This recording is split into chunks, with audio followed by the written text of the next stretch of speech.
Three players have been ruled out for the Bills ahead of tomorrow night's matchup when they take on the Houston Texans. Dalton Kincaid, McCole Hardman, and Curtis Samuel. Well, just one player is questionable, that being Fedarian Mathis. Everyone else should be good to go. And the Barnes from Injury Report, it is brought to you by the Barnes Firm. Injured for help? Call 1-800-8-MILLION. Bills quarterback Josh Allen was also named this week the AFC Offensive Player of the Week. And for more on that and the Bills Injury Report, we do have pieces up at our website, WGR550.com. Falcons quarterback Michael Penix is set to miss the remainder of the season as he has surgery on his left knee. The Browns are going to be going with Shedeur Sanders at quarterback against the Raiders, with Dylan Gabriel still in concussion protocol. And the Cardinals have ruled out wide receiver Marvin Harrison Jr. and running back Mary DeMarcado for this weekend against Jacksonville. Sabres are in action tonight. They are home against Calgary. Puck drop at 7:30. Pre-game's going to get underway at 6:30 with all signs pointing to Colton Ellis getting the start in net. Some good injury news, though. Jason Zucker is set to be available to play on Friday, according to head coach Lindy Ruff. And Zach Benson was on the ice this morning for morning skate, and he's expected to return to game action soon. And then three other games in the league. 7 p.m. sees Washington hosting Edmonton. 9:30, the Wild have the Hurricanes in town, and then at 10, Boston is out west versus Anaheim. While in college, UB women, they're at St. Bonaventure at 6. That game is going to be over on AM 1400. While in football, the Bulls will host Miami of Ohio with a chance to achieve bowl eligibility with a win tonight. Kickoff is at 7 over on the Bet 1520. And Sports Talk on WGR is presented by Paramount Plus. You can't count on much, but you can always count on Sundays with the NFL on CBS and Paramount Plus. Watch your local NFL games live every Sunday all season long. Visit ParamountPlus.com/NFL to get started today. That's your Paddock Chevrolet Sports Update. Paddock Chevrolet celebrating 90 years of being your hometown dealership. I'm Zach Jones for WGR Sports Radio 550.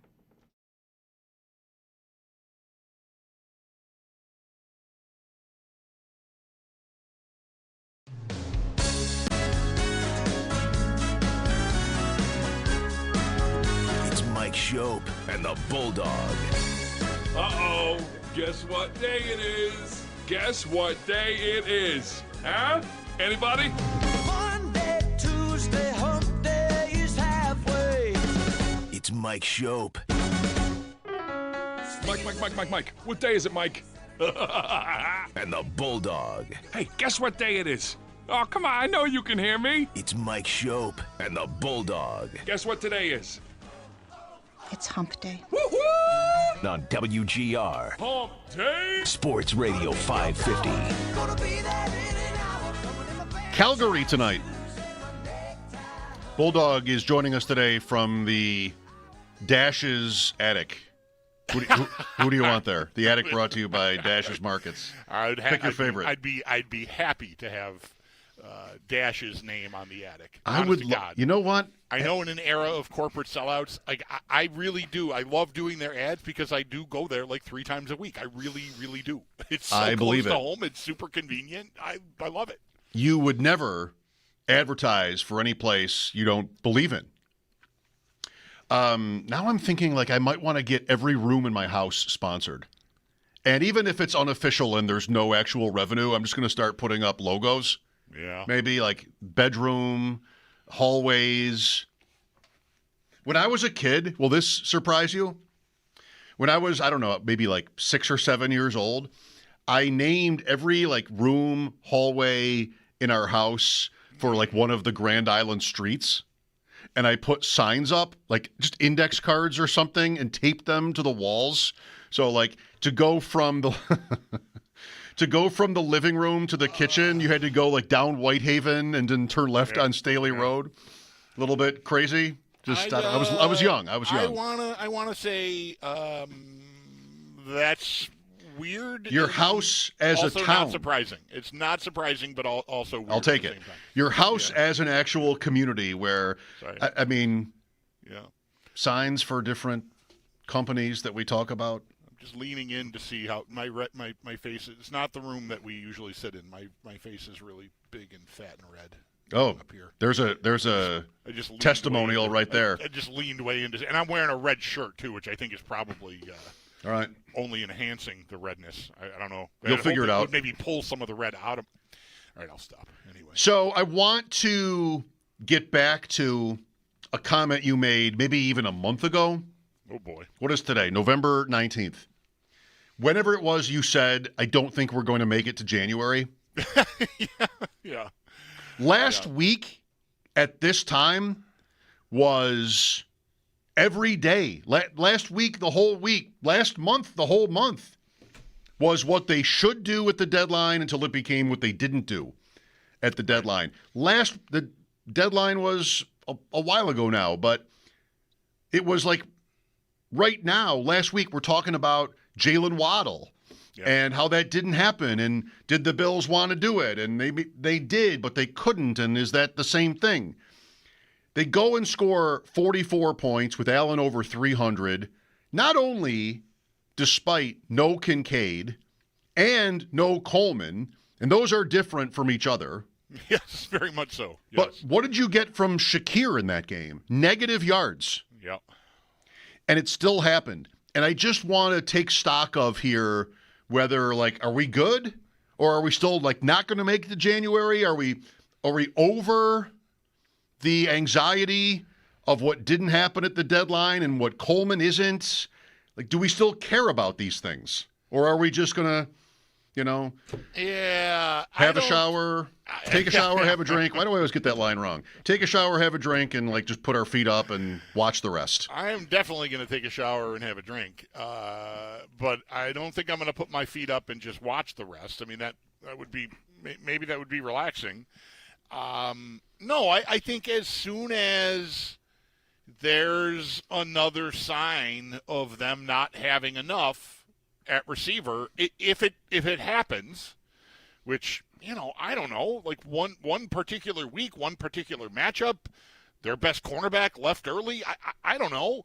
I don't want to assume. That's why I said, right away after the game, like, how do you feel about this? Encouraging. It's encouraging that they had that performance in them with the personnel that they had on the field, but it's not, like, to me, lock, stock, barrel, I'm all set. So I think if it spins out again, not surrounding Allen with enough during his prime and all the stuff that was being said. I mean, the deadline was only 2 weeks ago, Tuesday. So we're only a day from it being, we're a day beyond it being 2 weeks ago.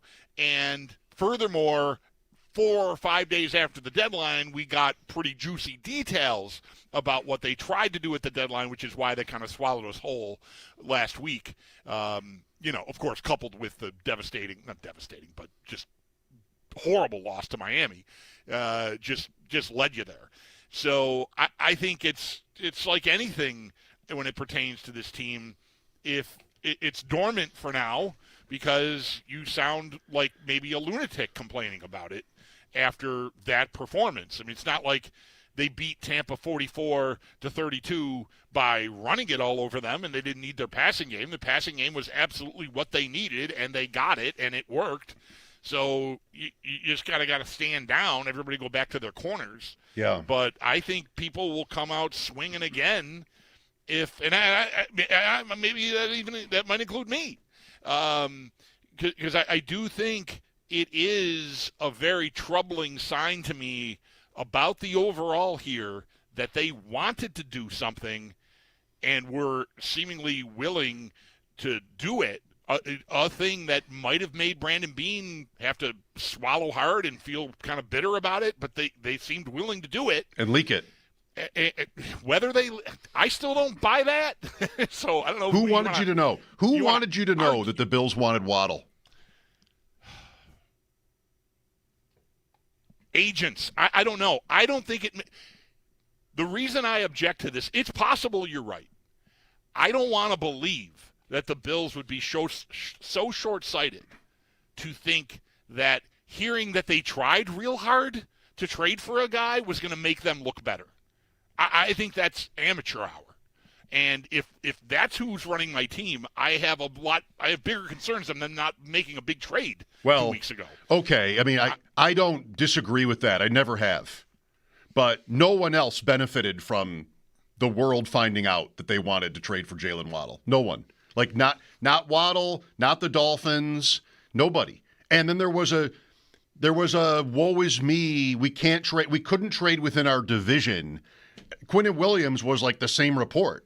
that they were in on both guys, but nobody in the Dolphins or the Jets would not trade with them. Yeah, I don't think there is another smoking gun. The best I can do is that maybe one of those teams, or again an agent, felt like they don't really appreciate Bean's style and wanted to make him look bad.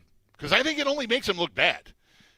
So again, circling back, I want to give them benefit of the doubt that they wouldn't fail to recognize that. Well, it doesn't make him look bad in one way.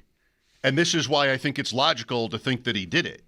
Was because, it's maybe the difference is here how I felt going into the deadline and how you felt going into the deadline. Because I did not foresee the Bills making a trade like that because of where he'd planted his flag when it came to receiver. And they'd had injuries, and they were 6-2. And again, I could imagine Bean being the same way he was after the draft, which is, what's the problem?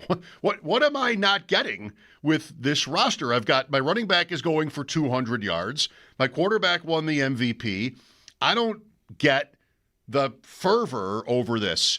So what he does gain from telling Tom Pelissero, I guess, or whoever else, that they wanted to make this trade is just, on a surface level, he gets that benefit of the doubt. He gets, well, you guys are wrong.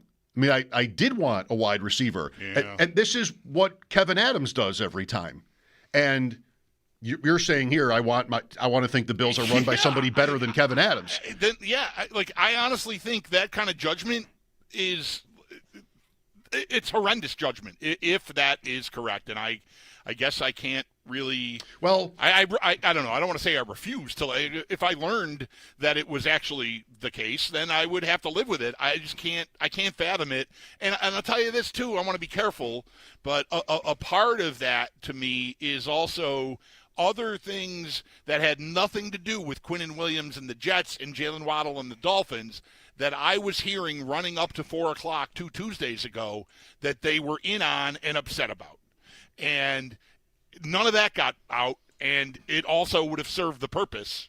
So I don't know. Maybe what I was hearing was erroneous, which is, of course, always possible. But I don't know. I feel like I've got ample. I have ample evidence to doubt the theory that they leaked it. Okay.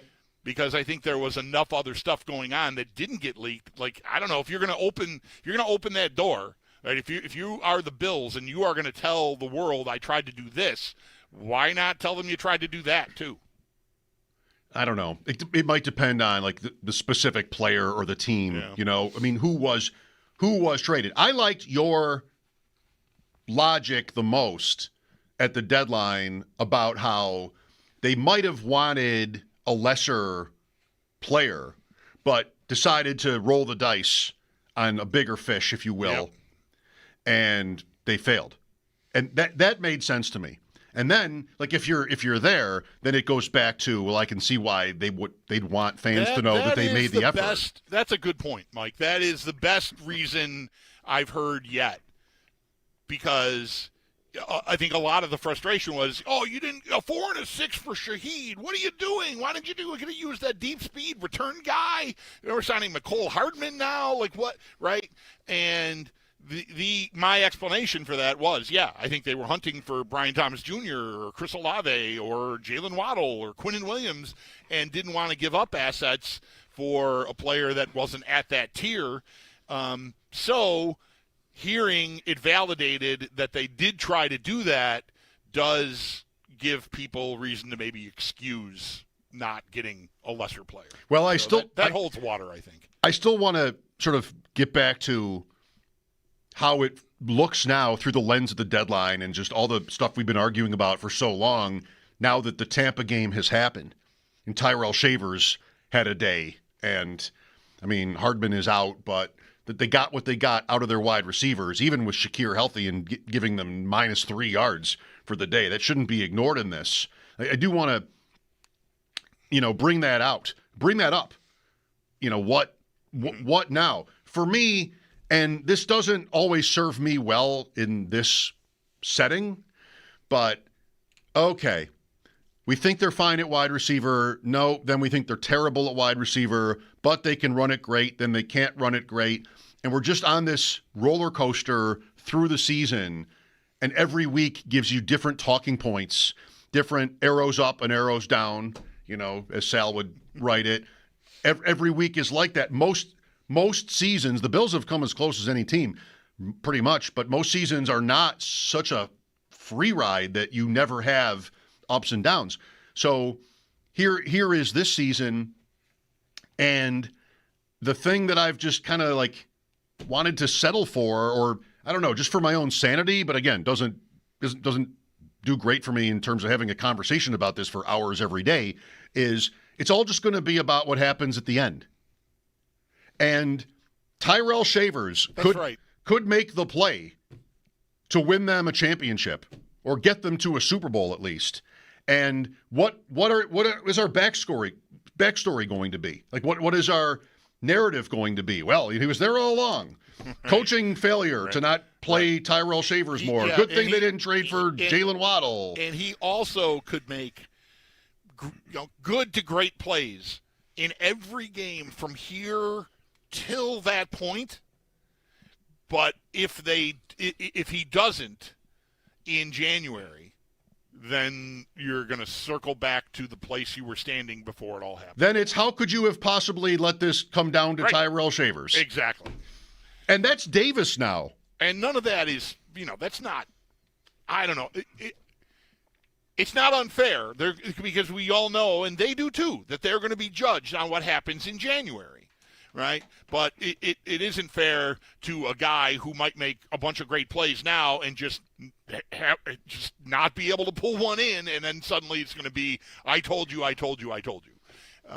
But that's life in 2025. Well, it's always an odds play. Every one of these things is an odds play. I've got this % chance.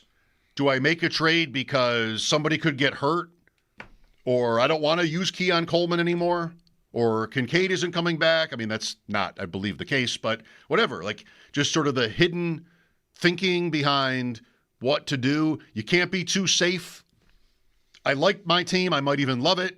But to add an elite receiver or an elite player anywhere just affords me a better chance in the end.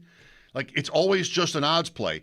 These losses in the playoffs, what we end up doing is, we just laid it out with Shavers as the subject last year. Well, Amari Cooper wasn't actually good. Well, Kincaid is only Kincaid. And they lost. And Cook isn't on the field. We write it out like that. I mean, this is why they didn't. If they'd only done this instead, like we all say it like it's easy to do anything you want, then that would have been avoided. Yeah. And Kincaid himself has been a ride this year. I don't know. I don't know how much company I had. I didn't hear from a ton of people about this, but in the summer, I was really worried about him. As soon as he missed a practice with leg soreness or whatever it was, oh God, this undid his season last year, and it's August, and here we go again, and the season begins, and he's the most impactful guy they have in their passing game. But what's happening again? It's this thing, and then it's that thing, and here we are. A second game in a row now in the middle of the season he's going to miss, and how much can you really count on him? Which is what I was asking myself in August. That kind of went away, but just like we're talking about what's going to happen to the narrative about the trade deadline, these things all come back.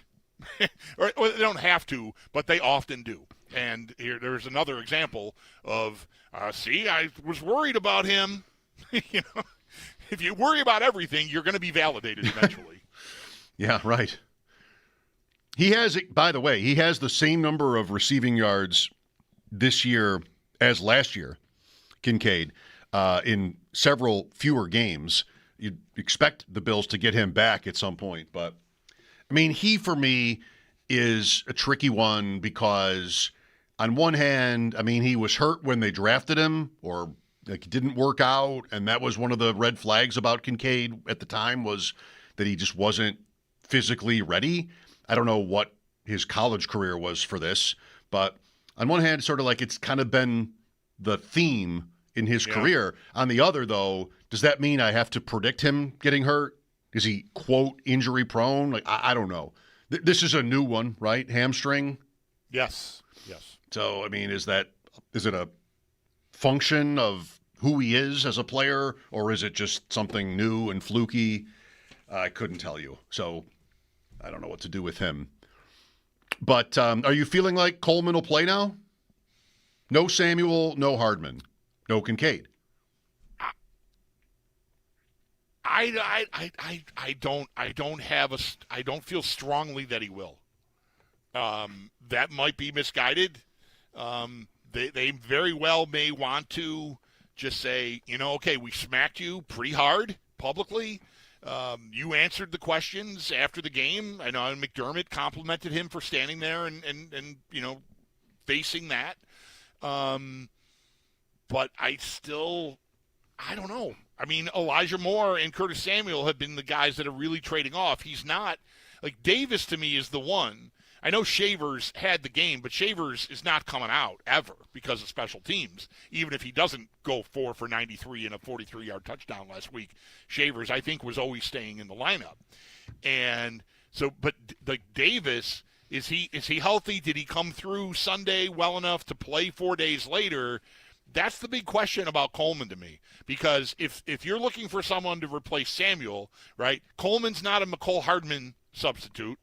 There really isn't one. He was basically here to be a returner. Brandon Codrington might be the Hardman replacement. Yep. A Samuel replacement is Elijah Moore. Yep. So they don't, to me, even though they're down bodies, none of them, unless Davis is the key to me.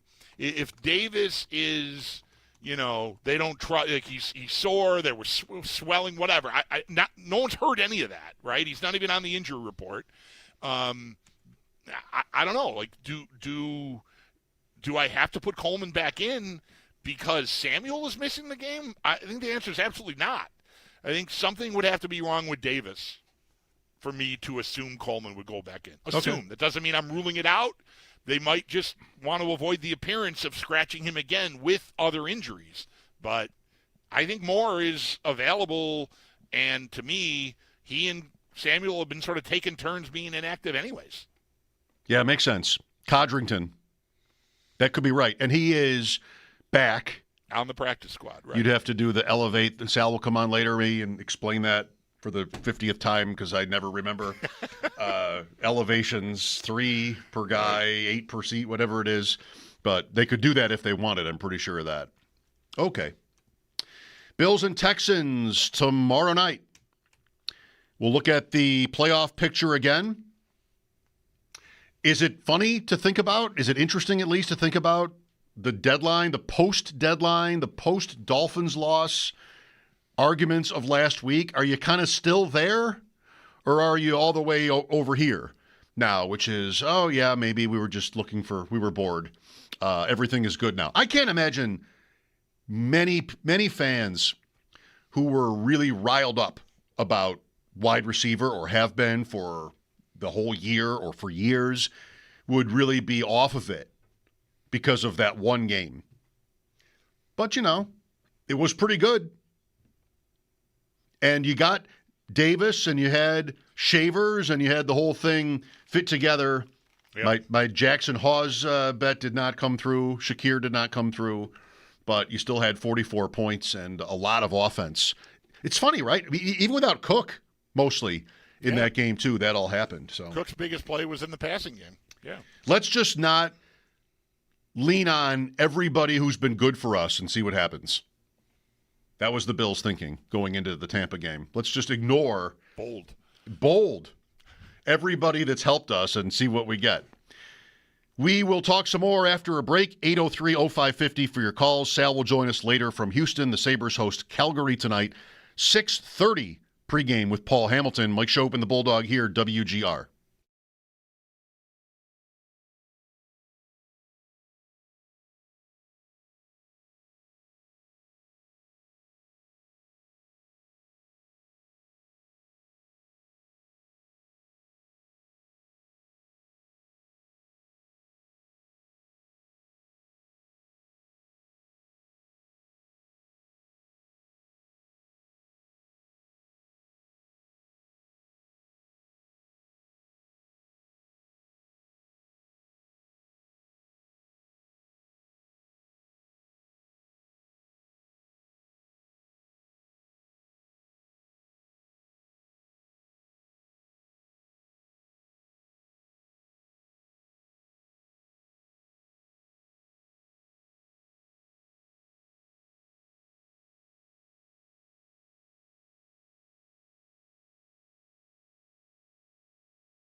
make teams think that maybe we're throwing.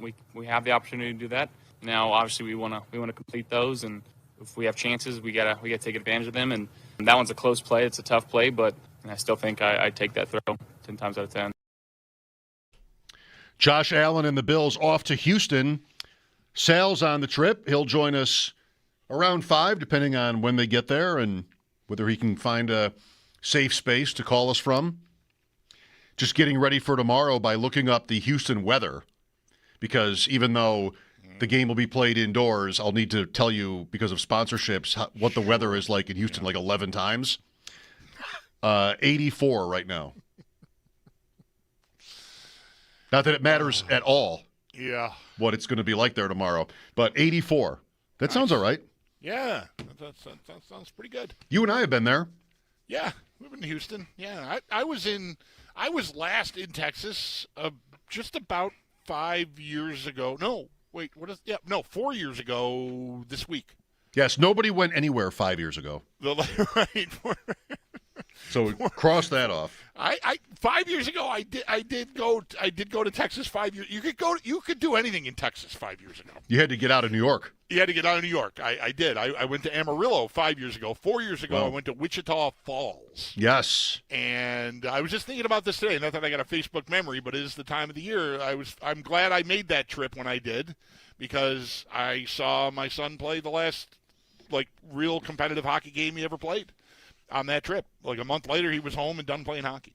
But just about 4 years ago this week, because I think the 21st of November, it's the same week that the Bills got drilled by the Colts. Because I was watching that game on a plane flying back. You weren't here for that? Wichita Falls, Texas. I got home in time for Isaiah McKenzie to fumble, I think. You weren't at work that day?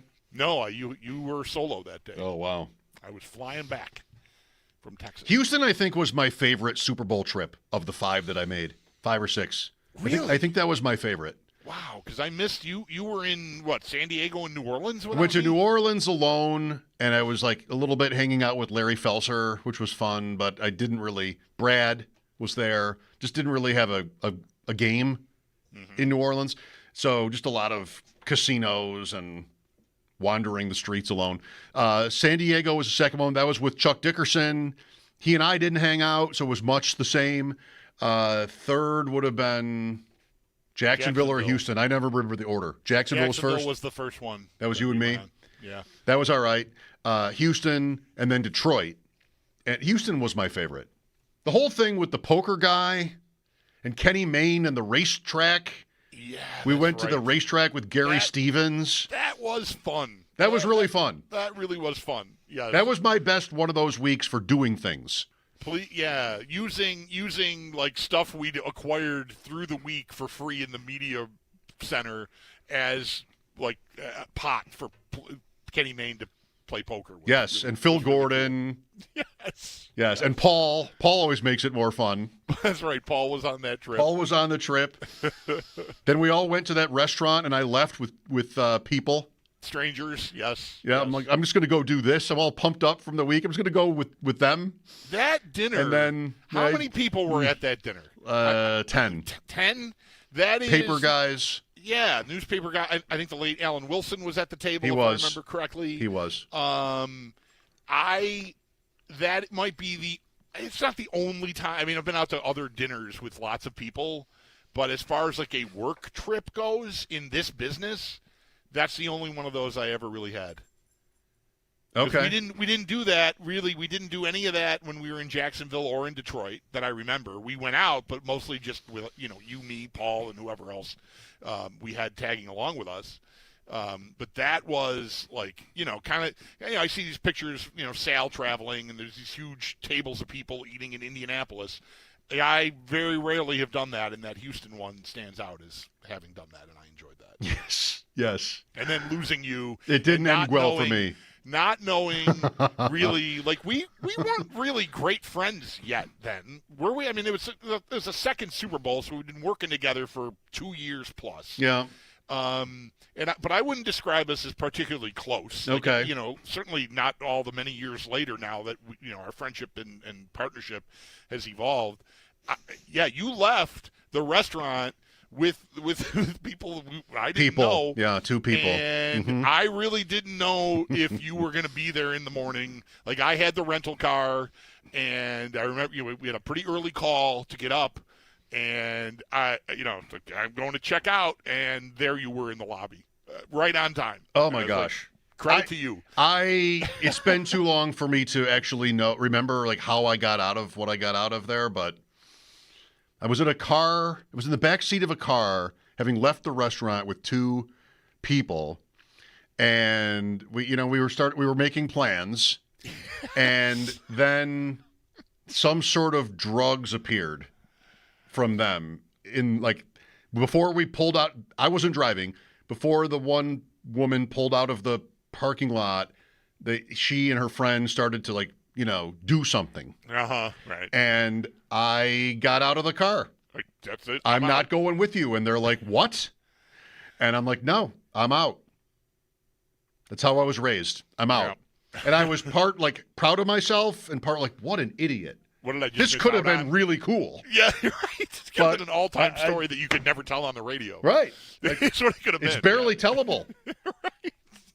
So I get out of the car, and the driver, she's mad, and they just leave. They just peel out, and here I am in a Houston parking lot, no idea where, just somewhere near that restaurant. And these are pre-Uber Lyft days, none of that. Yep. Right? None Cabs, of that's happening. but, yeah. Cabs, sure. Cabs. So who do I call? I was embarrassed because I left you and my friends to go with them, and then that imploded. So now here I am in this, I don't think it was that warm. I'm in this parking lot the Friday night before that Super Bowl, and I didn't want to tell you, or I didn't want to report that the whole thing had just died. Yeah. Can you come rescue me? Yeah. Right. I wasn't ready to do that. So who do I call? Phil Gordon. I called the poker guy. Professional poker player, host of Celebrity Poker Showdown. We met him. He's there as a celebrity for that week. We met him. We talked a little bit. I remember talking to him on the side about different celebrities, were they actually cool and everything. He was very friendly. And as opposed to calling you to report that I was dying here in the parking lot, I called him, and he didn't pick up. All right. Maybe at that point, you don't want to give up on your Friday night. The reason you went with these people, what was I doing? I was going back to the motel to go to sleep. I had a nice dinner. I don't know what we had to drink, but I'm sure there were drinks. I'm good. Right, I've done all I need to do. I'm not party guy. I'm not club guy. No, I do not need to go somewhere where the roof is being raised or it's on fire or anything. You're married. I'm single. Right. I just want. And my wife.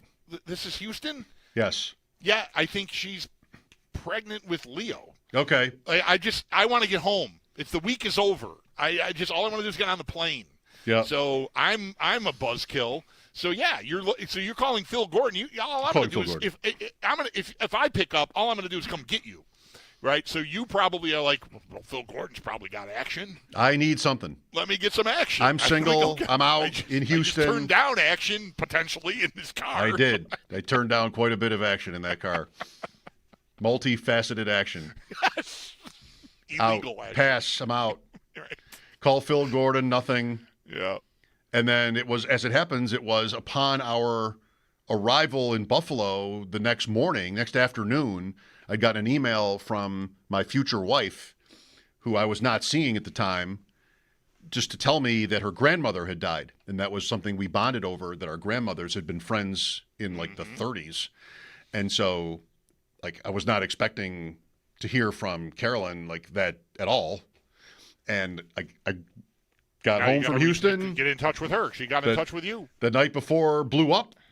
I got home. I sat down. I opened my email, and I got this email. I called her immediately. We were together the next day. Houston. Do you know? I'm sorry, we're here, but I'm just going to squeeze this in. Do you know that the night that I met my wife, I was also on a date that I pressed. I hit the eject button on. I think I did know that. I was out with someone who I knew professionally, and we weren't an item or anything, but and there were also illicit substances involved. Oh boy! And and there were hockey players around. That's and trouble. I was like, I don't think I can be. I don't want to be here anymore. Not even should I be here. It's like I do not want to be here anymore. Yeah. No names are going to be mentioned here, but I was like, I'm out. And I was in Chippewa area. It was snowing. There was snow in the streets. Hadn't been plowed, and I didn't have a car. And I walked from Chippewa, not super far, to the Old Pink, and my wife was there. She had been out with friends, and everyone had she lived right around the block in Allentown at the time by herself, and so she was still there, and we had met previously and had a couple of conversations, but never really, got anywhere, mostly because I was always attached, and here I was in the wind, bailing out on a date. Walked in, met her, and the rest is history. Suddenly it's a Valentine's Day show. I know, I'm sorry, but I never realized how, I guess I'd forgotten. You told me before about this email from your future wife. Yes. On the heels of this Houston trip, but it never connected to me that we have, slightly similar stories in how we got together with our wives. Yeah.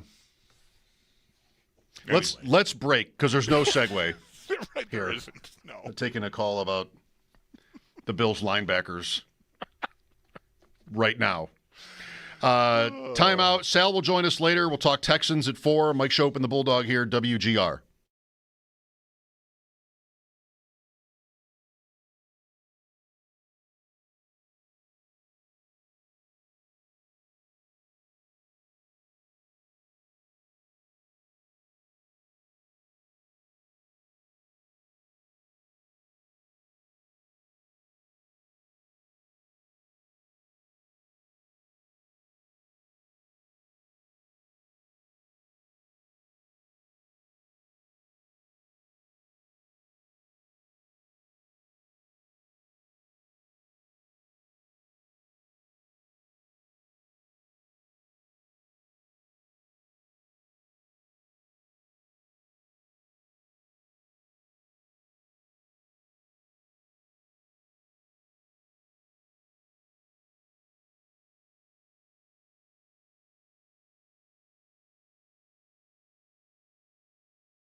We will talk to Sam Warren of the Houston Chronicle in about 15 minutes about tomorrow night's Bills opponent, the Texans.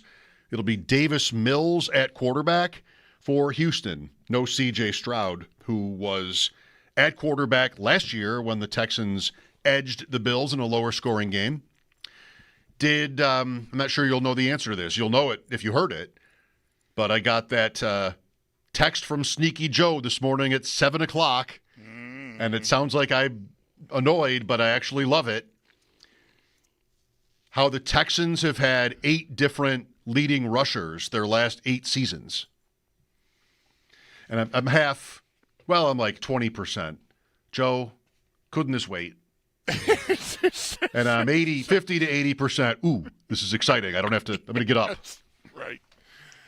Does it go far enough back to reach Arian Foster? No. No, that's too far back. It's too far back. And I was surprised that if there were 8 different leading rushers in 8 years, that Deshaun Watson would not have been one of them. But he was one of my guesses, and he apparently has never led them in rushing and never will.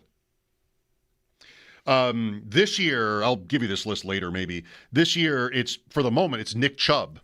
But as I mentioned yesterday, maybe Woody Marks played way over Chubb in their last game. That can always change. But I would think he'd be more relevant tomorrow night. I think Chubb had maybe 4 touches, if not 4 snaps in the game. It was very little. Let's go to Colin here. Hi, Colin. Hi. I'd like to get your thoughts on the matchup with the Texans and the running back usage. Personally, I think we're going to lean more on the running backs this game, given the matchup. I told my friend yesterday I'd like to see Ray Davis get a few opportunities, especially after the returns he had last week. He's like, Ray Davis? He's averaging 1.8 yards per carry. He's a special teamer. You don't know what you're talking about. And I'm like, we just spent a 4th-round pick on this guy. He was much more involved last year. Really, the genesis of this is just thinking about Cook's overall workload this season after paying him. You're heading into Week 12, and I think we are going to lean more on the run game against the Texans. I really don't understand where Davis has been as far as a running back option for them. I mean, I know Cook has been excellent, and they've used Johnson like they do in more of a passing role, but last year, Davis had his chances and did pretty well. And this year, he had some chances and didn't do well, and now he doesn't get any chances. Yeah. So I wonder what his over-under would be, if there even is one for him. Yeah. I don't want to go too far down this road, but because I don't – Houston is going to – they're going to play you pretty much straight up, I think. They're not like a heavy blitz team. They're going to win on the edges. But I might expect Ty Johnson to be on the field a little bit more just because of that. If they need someone to help out, with those edge guys at any point in the game, I feel like they would trust Ty Johnson to do that. So I wonder if he might see a little, and of course he splashed last week too. So maybe more opportunity is due for him in their eyes because of that. But I think stylistically, I think you might want a guy that you can count on to try to help out with Will Anderson and Danielle Hunter a little bit more. At FanDuel, Davis to score an anytime touchdown is 18-1, plus 1,800. Wow. So if you like it, and you're a betting man, go for it. 1,800. Last year would have been like 300, I bet. For what the role was. Right. Yeah, he was more like a goal line. Well, as last year unfolded, Cook started eating all those up. But I think we thought Davis would have that role, and he really ended up not having it as much as I almost said just now. So quickly, I'll slip this in. There's a report today that the window is not closed for Joe Burrow to play this week. Cincinnati hosting New England. No Chase in the game. All I heard last week was from Burrow after they opened his practice window and they asked him about Thanksgiving next Thursday night against the Ravens, and he said, we'll see. Nothing that, to me, necessarily meant he couldn't play in this game. Once they open that window, we've had this with our guys, you get 3 weeks, and after 3 weeks, if you're not back, then you're out. But Baltimore is week 3 of the 3. They just had week 1. They lost badly in Pittsburgh. This is week 2. The Patriots. The Bengals will be a relevant – The Bengals will be a factor here down the stretch in all of this. With New England Sunday at the Ravens on Thanksgiving, then they're here, then they play Baltimore again. That's their next 4 games. I think if Burrow is healthy, he plays. There is the shut it down school of thought because they're, I think, 3-7 now. But I think if he wants to play and he's healthy, he does. Mm-hmm. And maybe that's this week. I guess we should hope so. I want to say, yeah. I mean, cross your fingers and toes that he's healthy enough to get back in this game. Because as much as Flacco has had his moment in the sun here, even without Chase, I mean, I'd be curious how much the line would move. I assume it would if they found out on, Friday that Burrow was going to play against New England. I would assume the line would move 1.5 points or so. Yeah, isn't it like 8 now? New England, 8.5. Big number. Yeah. That went up when Chase got suspended. It was already climbing because of Sunday's results, and then it went up a little bit more after that. Patriots, an 8-point road favorite at the Bengals. Who would have thought that at the beginning of the season? But, Ravens, Bills, Ravens. After this game, Burrow could play and they could lose them all. They could lose a couple and then just be done with it. I don't know. Right now, Cincinnati at 3-7 is the 9th pick in the draft. That's the best that is at 3-7. There's some bad teams out there. There are. And one of them is the Falcons, and the Rams have their pick, and that would be the 8th pick at 3-7. So, yeah, it seems like a record that should be a higher draft pick, at least for now, but it isn't. Sam Warren, Houston Chronicle on the Texans after our update. Mike Schopp and the Bulldog here, WGR.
We've been living in sin so long, all the feels are gone. Fella stopped me on the street last night, said everything's alright. Roller coaster, make it through the day, I'm right.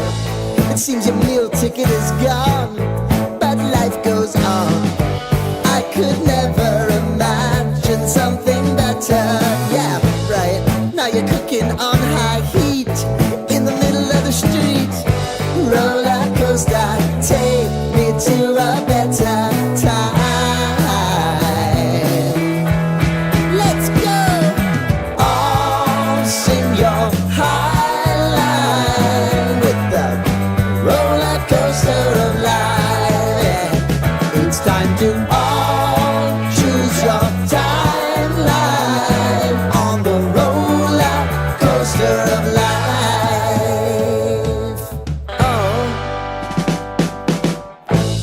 You seem to easily forget how to place your bet. When everyday life gets you down, you gotta steal the crown. Got to own it. Don't bitch and moan about it, please. God forbid you scrape your knees, and it's nothing to sneeze at. Oh, I've told you over and over again. You gotta get both hands around it and make your own plans. Roller coaster, it's taking over, it's about time.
1-800-8-million.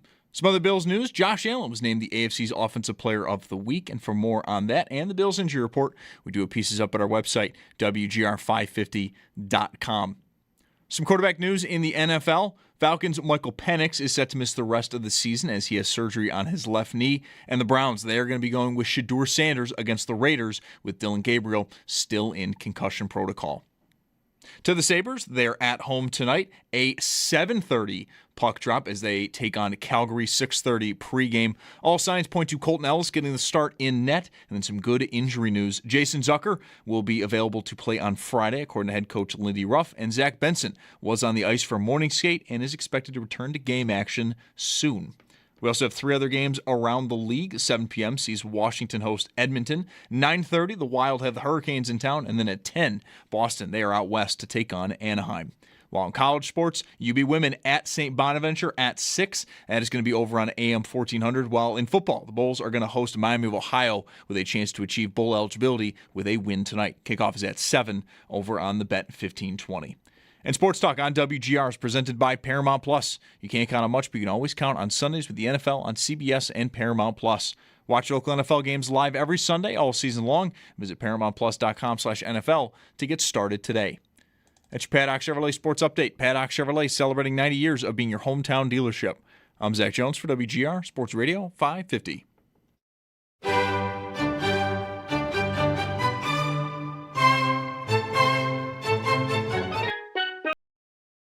It's Mike Schopp and the Bulldog. You know, I gotta wonder what kind of working relationship you'd have with Satan. It's Mike Schopp. I've often wondered that. Like, well, he, they, I don't know what his pronouns are, or their pronoun. Anyway, Satan. And the Bulldog.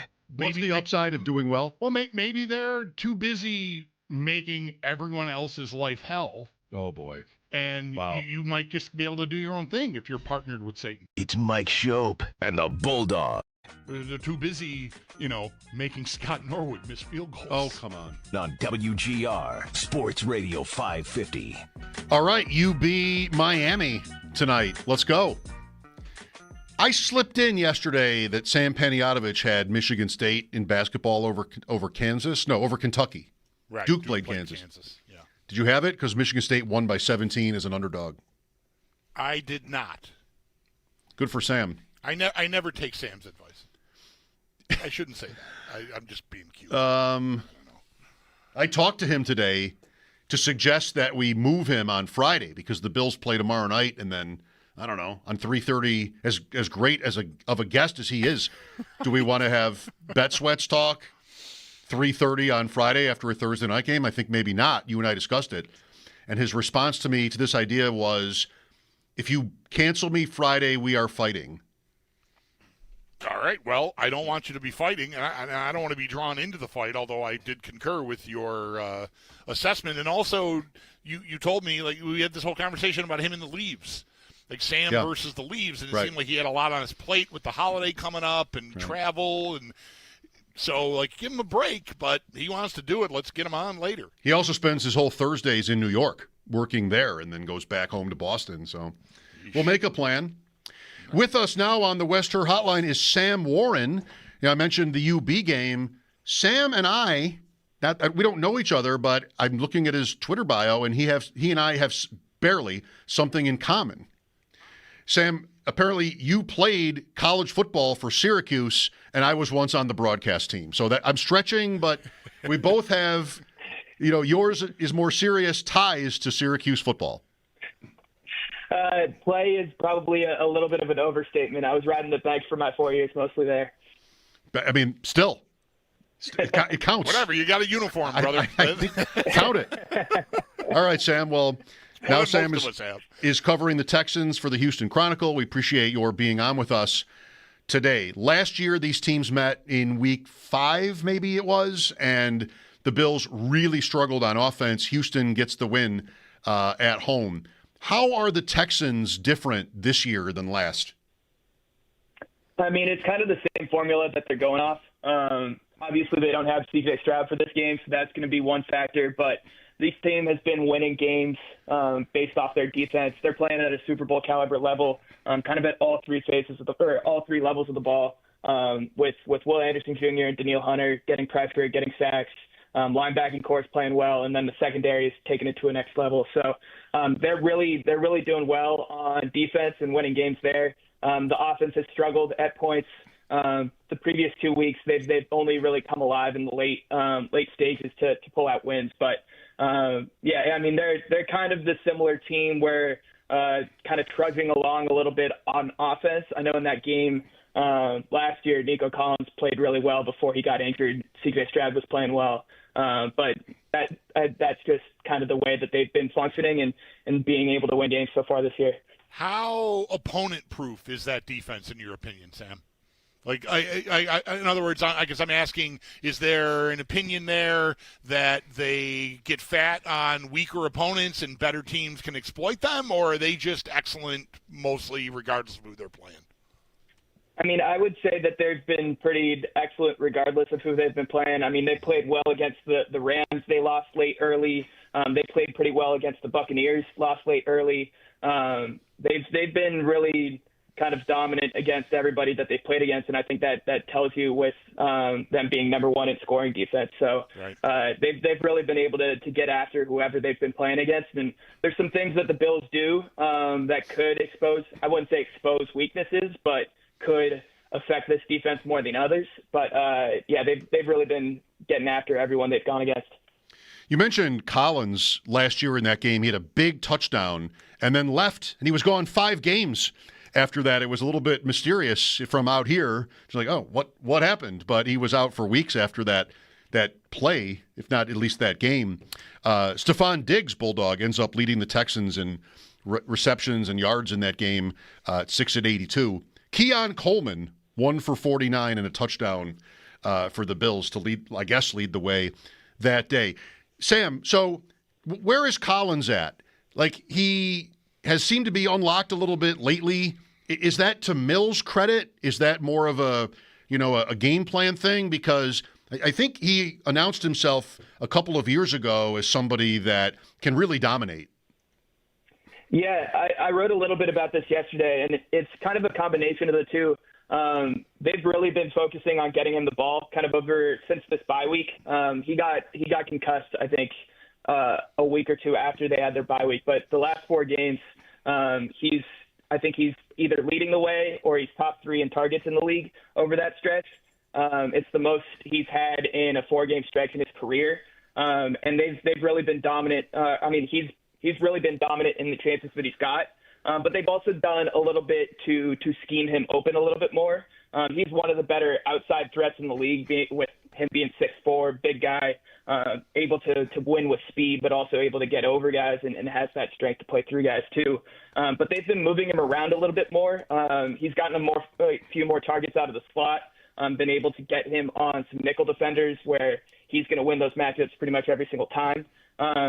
So they've been doing a better job of getting him open, scheming him open. He had a touchdown from the slot last week. So it's kind of a combination of the offense realizing, like, we need to get our best playmaker the ball, but also figuring out creative ways to do that. You know, Sam, it strikes me, Mike mentions Diggs and his performance in this meeting early last season, and Collins had the big play, and of course Tank Dell was active then too, and it really is remarkable in this league. I mean, newsflash, how quickly things can change.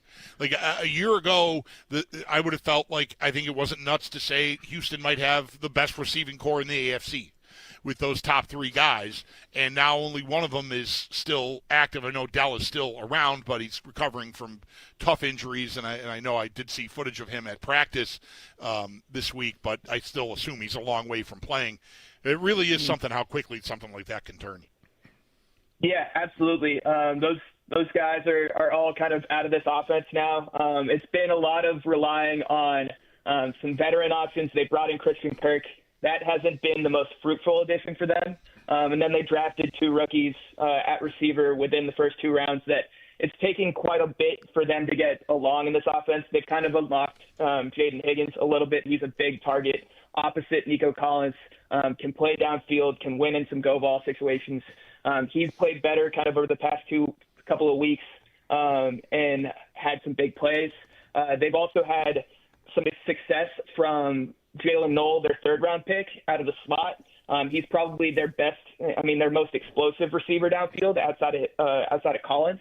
But they've struggled to find ways to get him on the field. He's gotten some chances where he's led the team in receiving yards, and then there's weeks where he's getting like 1-2 targets a game. So it's a lot of game planning issues with them to get him on the field, and they have some opportunities, but there's still some struggles on figuring out the best ways to configure this offense. Does the instability you just described at receiver explain a lot of what was going wrong for C.J. Stroud before he left the lineup with a concussion? Yeah, so I think C.J. was playing. He was finding his groove kind of right before he had the concussion. He played really well, probably his best game he's had in a while against the 49ers the week before he got concussed against the Broncos, and he played really well in the first quarter of that game.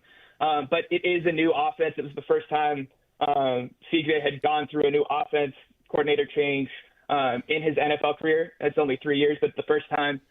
So I think there was some adjusting to happen. This offense is a lot more kind of quick throws, getting the ball out of your hands, just kind of not hitting just the first read, but ensuring that the ball is going to get out. You're not going for those deep shots all the time. That was kind of what he thrived on in his first year and a half or so in the NFL. So there was a bit of an adjustment period. I think he figured out kind of going into that Broncos game, and he looked like he was about to kind of explode and take off with this offense, but just kind of unfortunate timing with his concussion and him being out here. With Sam Warren of the Houston Chronicle, Mike Schopp and the Bulldog here on WGR. Sam joining us on the West Her hotline. I'm curious for your take on Woody Marks. Sam, it looks like in last week's win, I guess Sunday's win, it's not that long ago, against Tennessee, Marks kind of took over the backfield maybe, 18 carries in their win over the Titans. Very little work for Nick Chubb. Is that something that you think is probably permanent? Yeah, I mean, I think over the past 2 weeks, he's kind of led that backfield, both in snaps and in carries. He's definitely the preferred option that they want to get touches. It's taken a little bit for him to get on in terms of being kind of an every down back, and he kind of started the year as a pass-catching back, a guy that they wanted to get in on third down. But they still do use Chubb quite a bit in some like gap scheme situations, trying to get him running downhill. Whenever they feel like they're not really getting that much push offensively, he's kind of that more downhill runner, one-cut guy that's going to, 3 yards in a cloud of dust, so to speak. But I definitely think that it's Woody's backfield. But this Texans team has been very inconsistent in running the ball. Nick Caley said that that's the identity that they want, to be able to be physical up front and run the ball and be a running team, but they just haven't shown kind of week to week that they can do that. So obviously the Bills have had some struggles with running the ball this year, but I'm not totally sure that the Texans have the ability to kind of take advantage of that. Yeah. Chubb, 3 carries against the Titans, so a little bit more work than I had thought, 26% snaps. So here's Houston. I don't have to tell you any of this, Sam, but back-to-back AFC South winners, and they sit 3 games behind the Colts. Still time, and 1, if not 2 games left with Indianapolis. It's at least 1, right? Is it maybe 2? It's 2. It's 2. It's 2. They've got 1 coming up here in a couple of weeks, and then they end the season with them. So, I mean, it wouldn't be time for Houston to bail at all, bail on the season or even the division race. What do you think? You've got Jacksonville in there, too. They're sort of hanging around. It's a great win for them last week, blowing out the Chargers. Is this a Texans team that could get there, in your mind, even to the top of the division? And I guess if it is, then tomorrow's game is huge. Yeah, I think it's a huge game either way, whether they're aiming for a third straight AFC championship or just trying to get to the playoffs. I think that Colts team is going to be hard to catch up to. Obviously, they have some games ahead of them that they can make up ground, but I think this stretch that the Texans are going under with this Thursday night game against the Bills, then they play the Colts the week after. They play the Chiefs, who they're kind of neck and neck with for that final playoff spot right now. It's going to be really crucial for this team. So they're definitely feeling like this is a big game to kick off a big stretch for the Texans. How much does the offense change with Mills in for Stroud? Not that Mills is a mystery. He's played plenty of games in the league and even has started games, I think, against the Bills, or at least a game against the Bills in his past. But what are the differences offensively with him instead of Stroud? Yeah, I think it's a lot more kind of just getting the ball out quick. He's thrown the ball quite a bit downfield, and a part of that has been kind of that emphasis in getting the ball to Collins. But I think it's kind of just more operational, not really looking for that big play all the time that C.J. Stroud kind of has the ability to make. So it's a lot more kind of getting the ball out of his hands, ensuring that the ball is going to be in the playmaker's hands. Those typical kind of things that you see with a backup quarterback coming in. How do you feel about Stroud going forward, Sam? Just a great rookie season, and then last year it sounded like the narrative was they couldn't protect him, didn't go great, even though they did finish first. A lot of teams in the league right now are, I don't know if this is the right way to put it, but somewhat maybe in between at quarterback. They've liked some of what they have. The guy's young. This is, Atlanta, Minnesota, Carolina. There's a number of teams like this, but they definitely, I don't work for the Bills, but like they're not on the Bills level when it comes to that position and how promising it is. So do you feel like Houston is likelier a team with Stroud he's going to be there a long time and there's nothing really to discuss, or maybe not? I mean, I think they definitely like him. The rookie season that he put together was something that was sensational for them. Not in just having a franchise quarterback, but kind of turning around that franchise for a bit. So I think they definitely, last year, as you said, it was a lot more not being able to protect him, and kind of at the end of the year, you could see his confidence kind of take a hit with getting some happy feet, not really delivering the throws that we've seen him being capable of making. The offensive line has gotten a bit better this year, and we've seen CJ at times kind of get back to that level.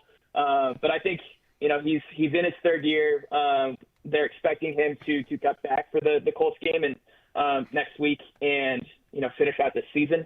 But I think they're definitely thinking that he's the quarterback of the future, and he's got confidence. So the franchise has confidence in him being a cornerstone for going forward.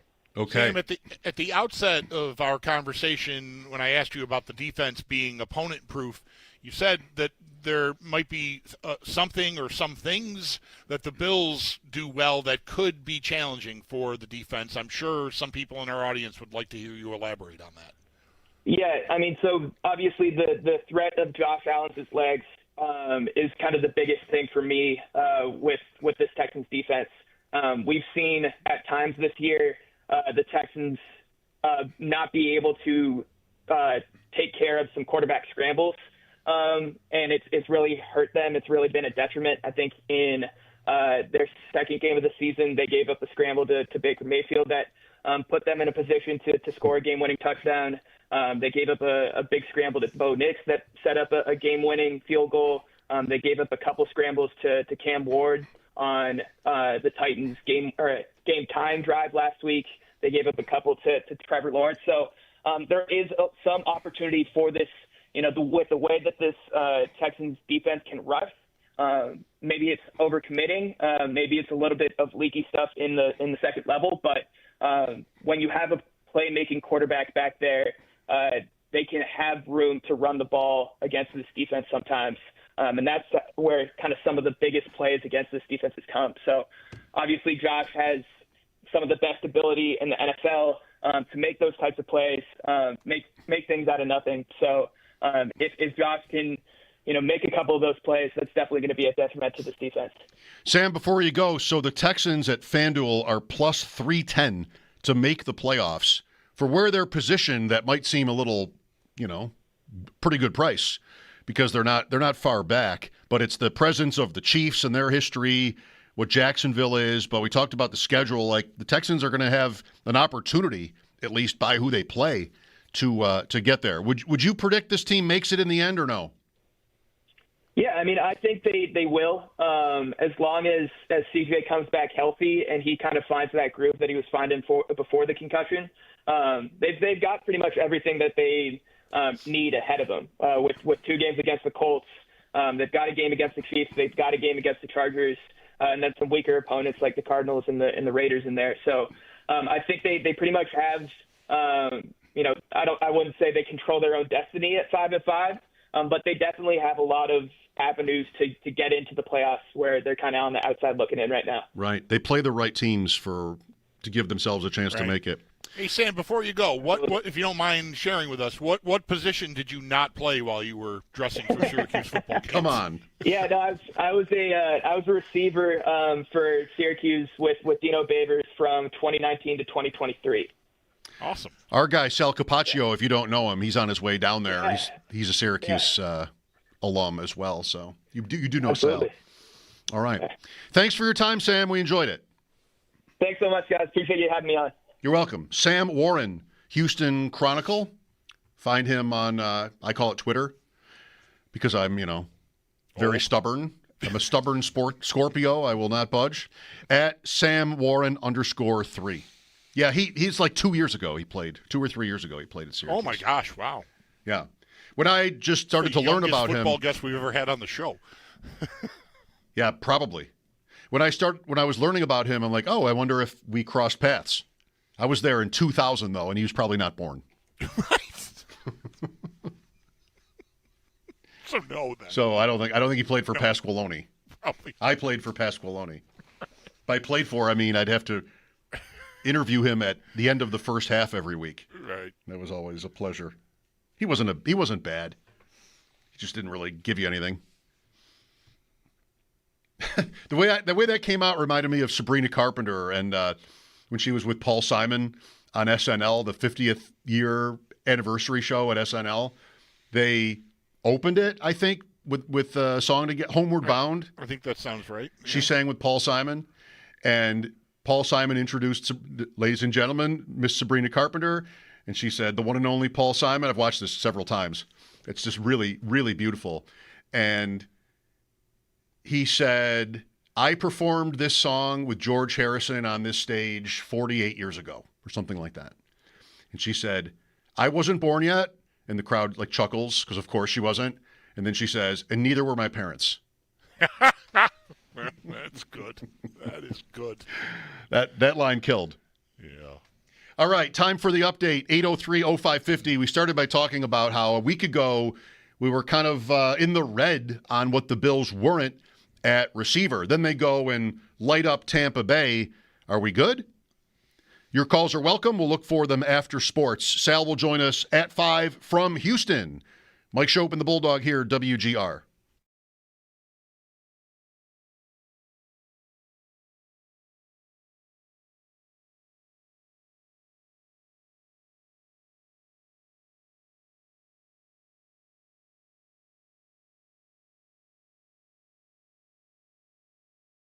Folks, Bulldog here to let you know once again that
Tonight's matchup against the Houston Texans. Dalton Kincaid, McCole Hardman, and Curtis Samuel. All three did not practice at all this week. And then just one player is questionable, that being Fedarian Mathis. Everyone else should be good to go, and we'll get more on this upcoming matchup and the injury report when Sal Capaccio joins the show around 5 p.m.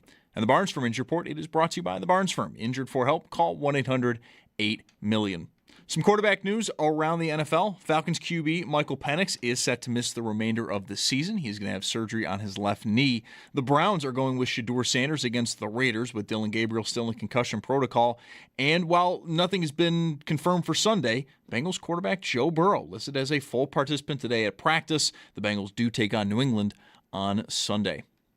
It is Sabres game night tonight. They're at home against Calgary. Puck drop at 7:30. Pre-game will get underway at 6:30. And all signs are pointing to Colton Ellis getting the start in net. And we also got some good injury news today from head coach Lindy Ruff. Jason Zucker is set to be available to play on Friday. And Zach Benson was on the ice for morning skate today and is expected to return to game action soon.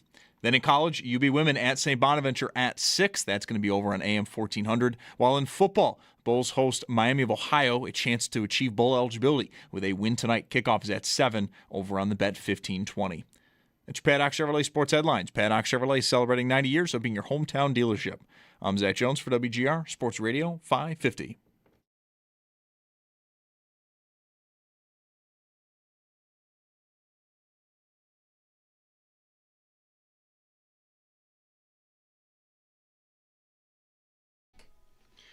Bills and Texans tomorrow night in Houston, Week 12. The Bills opened the season, I'm not sure this was true at every sports book, but at least at Bet Online and probably others, they were over under 11.5 wins. What do you think they're at now? At 7-3.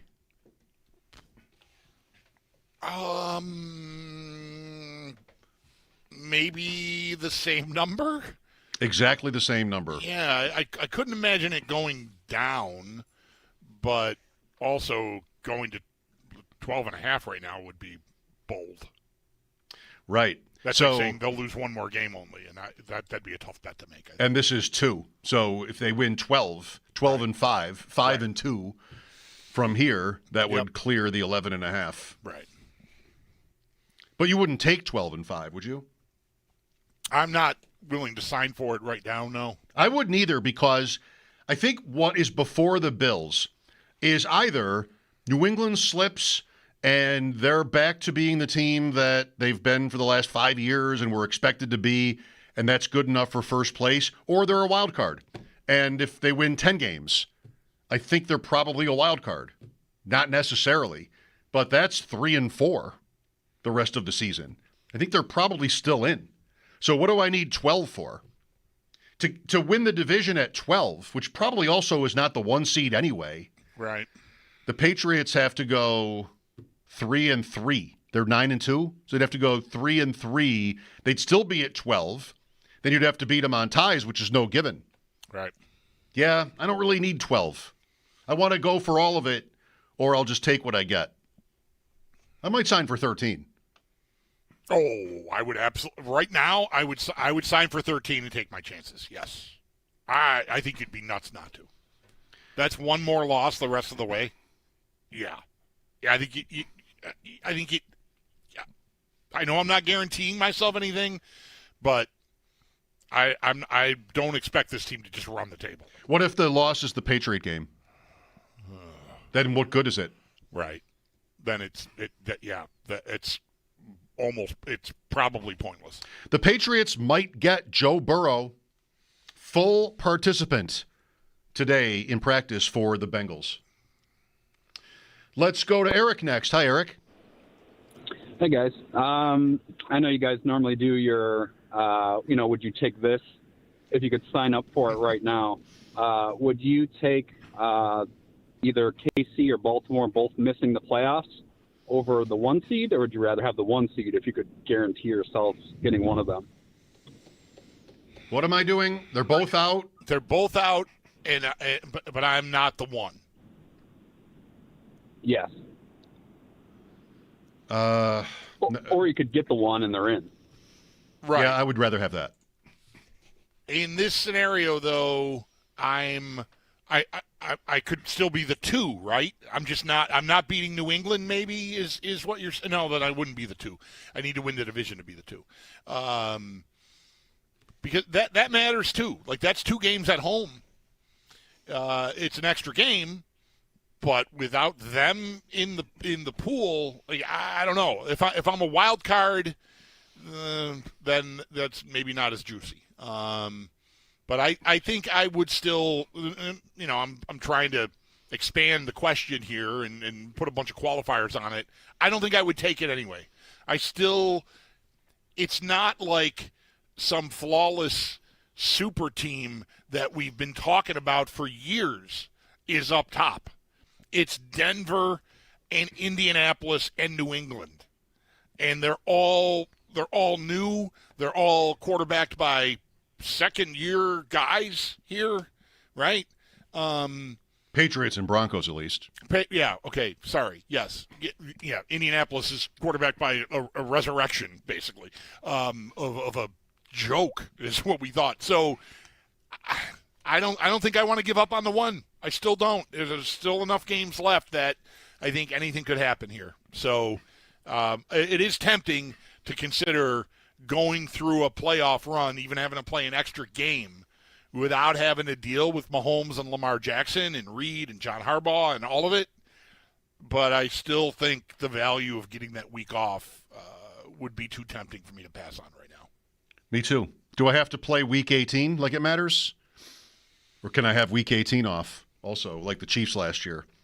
Week 18, this could happen either if the Bills are in first place or not. A scenario where they don't need to win. Mm-hmm. So, last game at the stadium, especially if they're wild card, Allen plays his 1 play. Mitch and Tyrod, is that our game in the red helmets? Is that how this ends? So sad. I like that Tyrod Taylor is back at 36. Getting another shot at it with the Jets. It's just, always admired him. And he could end up he probably will be the quarterback on the other side for that last game, at least regular season game at the stadium. Is that what this is? This is another chance for him? It is. Well, he's playing NFL games. He's young enough that some team might, if he impresses. I mean, I'm over here telling you teams are going to trade for Mac Jones. So, I didn't mean it like that. I didn't mean it like he's auditioning. Oh, it's just he gets to play. Right. Okay. All right. I mean, he started games for how many teams now? Right. Another chance to play is something, not another chance to impress. I think when you're that guy, you just want to play. That's why I'm here. This is what I do. Yeah. Baltimore, did he start a game for Baltimore? Maybe he didn't, but he was there. Then he's here, and he started like every game for a while. Cleveland, traded to Cleveland, right? Started there with Mayfield on the bench. Chargers with Herbert on the bench. They punctured his lung or something. Right, he was supposed to start the season and then didn't. He started 1 game. Oh, he did? Oh, sorry. They won in Cincinnati. Week 1. Week 2, they hurt him. Yes. Week 2, they took him out. The trainers took him out. That's what they did. They hurt him. Was there another team before the Giants from there? But he started here for the Giants. Yeah. Sunday night. And then the Jets. I think I might even be Houston. I might even be missing somebody. Did you go to Houston? That sounds right. I think he did. I'll look it up. Jeff is next. Hi, Jeff. Hello. Thanks, guys. I appreciate what you do. Thanks for having me. My question is, looking at the Texans' defense, would you favor a more aggressive approach on offense that we've had in the last game, knowing that we might give up a few turnovers, as opposed to a more conservative approach? I don't know about you. I'd love to see him bust out and get aggressive and keep on with what they started. Me too. They do have a challenge here with Houston's pass rush, though. Like that Allen's been getting hit. Even last week, he's taking hits, and if it's a completely clean situation here, then I would always choose that. I think I would still always choose that. But there is bad play potential. Yeah. I do, as much as as much as we enjoyed what happened against Tampa last Sunday, I think this defense might call for a little less of that. And you can still push the ball down the field. It just doesn't have to be maybe as often as they did against Tampa. But I feel like there's probably a lot to be said in this game for slowing them down with your run game. And, I know that might just keep the game closer than you are comfortable with, but it also might really protect against not only negative plays, but you make a good point about him getting hit. You might want to protect him. As much as I like our tackles, I mean, I even the first time I made this point that what they do best, I think I'm excellent at. I think I want to trust Brown and Dawkins, but I don't expect them to be clean. Those dudes are gonna win reps, and if Allen doesn't sense it coming and can't get out of there, then there's big hit potential there. By the way, Tyrod Taylor did not start a game for Baltimore in 4 seasons there, but he did play for Houston for 1 year between the Chargers and the Giants. Okay. Good trivia would be to rank teams by how many games he started for them. The Bills are by far number 1, but 6 for Houston, 5 for the Giants, 3 for the Browns. This will be 2, at least, for the Jets, and 1 for the Chargers. I don't know. It's kind of fun. 59 career starts. 28, 29, and 1 is Taylor's winning percentage, his career record as a starting quarterback. All right, well, get to 500, buddy. Who do they have this week? The Ravens. Go get them. Yeah, you'd love to see it. Right. 14-point underdogs. Revenge game. Right. He's got a lot of those. Yes, he does. Here's Keith next. Hi, Keith. Hi, guys. Happy, speaking of Tyrod, happy Peterman anniversary. Didn't want to let that get by. That was today? The 5 interception anniversary is today. That was today? Okay, wow. I remember it, believe it or not. Me too. So I'm calling for some professional advice. As it happens, I'm in Houston on business, and I did not renew my season tickets this year. I have not been to a home game. They're very expensive. Could get a ticket here in Houston for about $100 for a nosebleed, and wondering, do I go it alone? I brought all my gear. Do I walk into the stadium solo, or do I have a celebratory good time at the Houston Bills backers bar? The only reason, not the only reason, I don't know what this says about me, but the number one reason why I would want to go to the game is so that I could say that I went to the game. And even if it's not memorable, I went to a game in Houston. That's kind of like what I'm into. Is just I'm not so much in the moment as I'm somebody that likes to think about what I did. Like it's not even that much. So that would be a factor for me. Otherwise, football for me is way more enjoyable on TV. So I don't know. I'm not helping. I 100% agree with that. I'll see. I'm gonna do my best to give you amateurish advice. You could have a great time at the game though. Like road gaming it is a unique thing. Have you done it before? No, I've actually, I'm 43. I've been to probably 50 home games. I've never seen the Bills on the road. Okay. I think there's something to be said for either way. Like I don't feel like going to Houston with Bills gear on. It's not Philadelphia. Like I don't think you need to have a helmet on in case people throw batteries at you. I mean, I could be mistaken. Anything can happen anywhere, I suppose. Depends what kind of fan you are. Right. Yeah. Right. But you might make really cool friends, even just for the night, with people on both sides of the aisle there. And I think that could be a really cool experience. The Bills Backers Bar is just going to be a bunch of people that are maybe exactly like you. I don't know. I would say go to the game. There it is. Okay. That's where I'm leaning, and you pushed me over. So thank you. All right. Good. Have fun, Keith. Hope it goes well. I went to the World Series. As much as I loved it, I love that I went to the World Series. Mm-hmm. No matter what the game was like, I could say that I did that. Even if it's just me talking to myself, I went to the World Series. Mm-hmm.